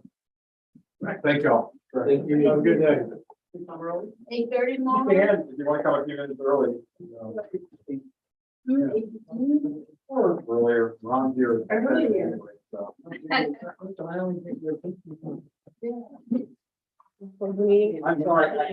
hopefully I wasn't We don't have anything. too loud.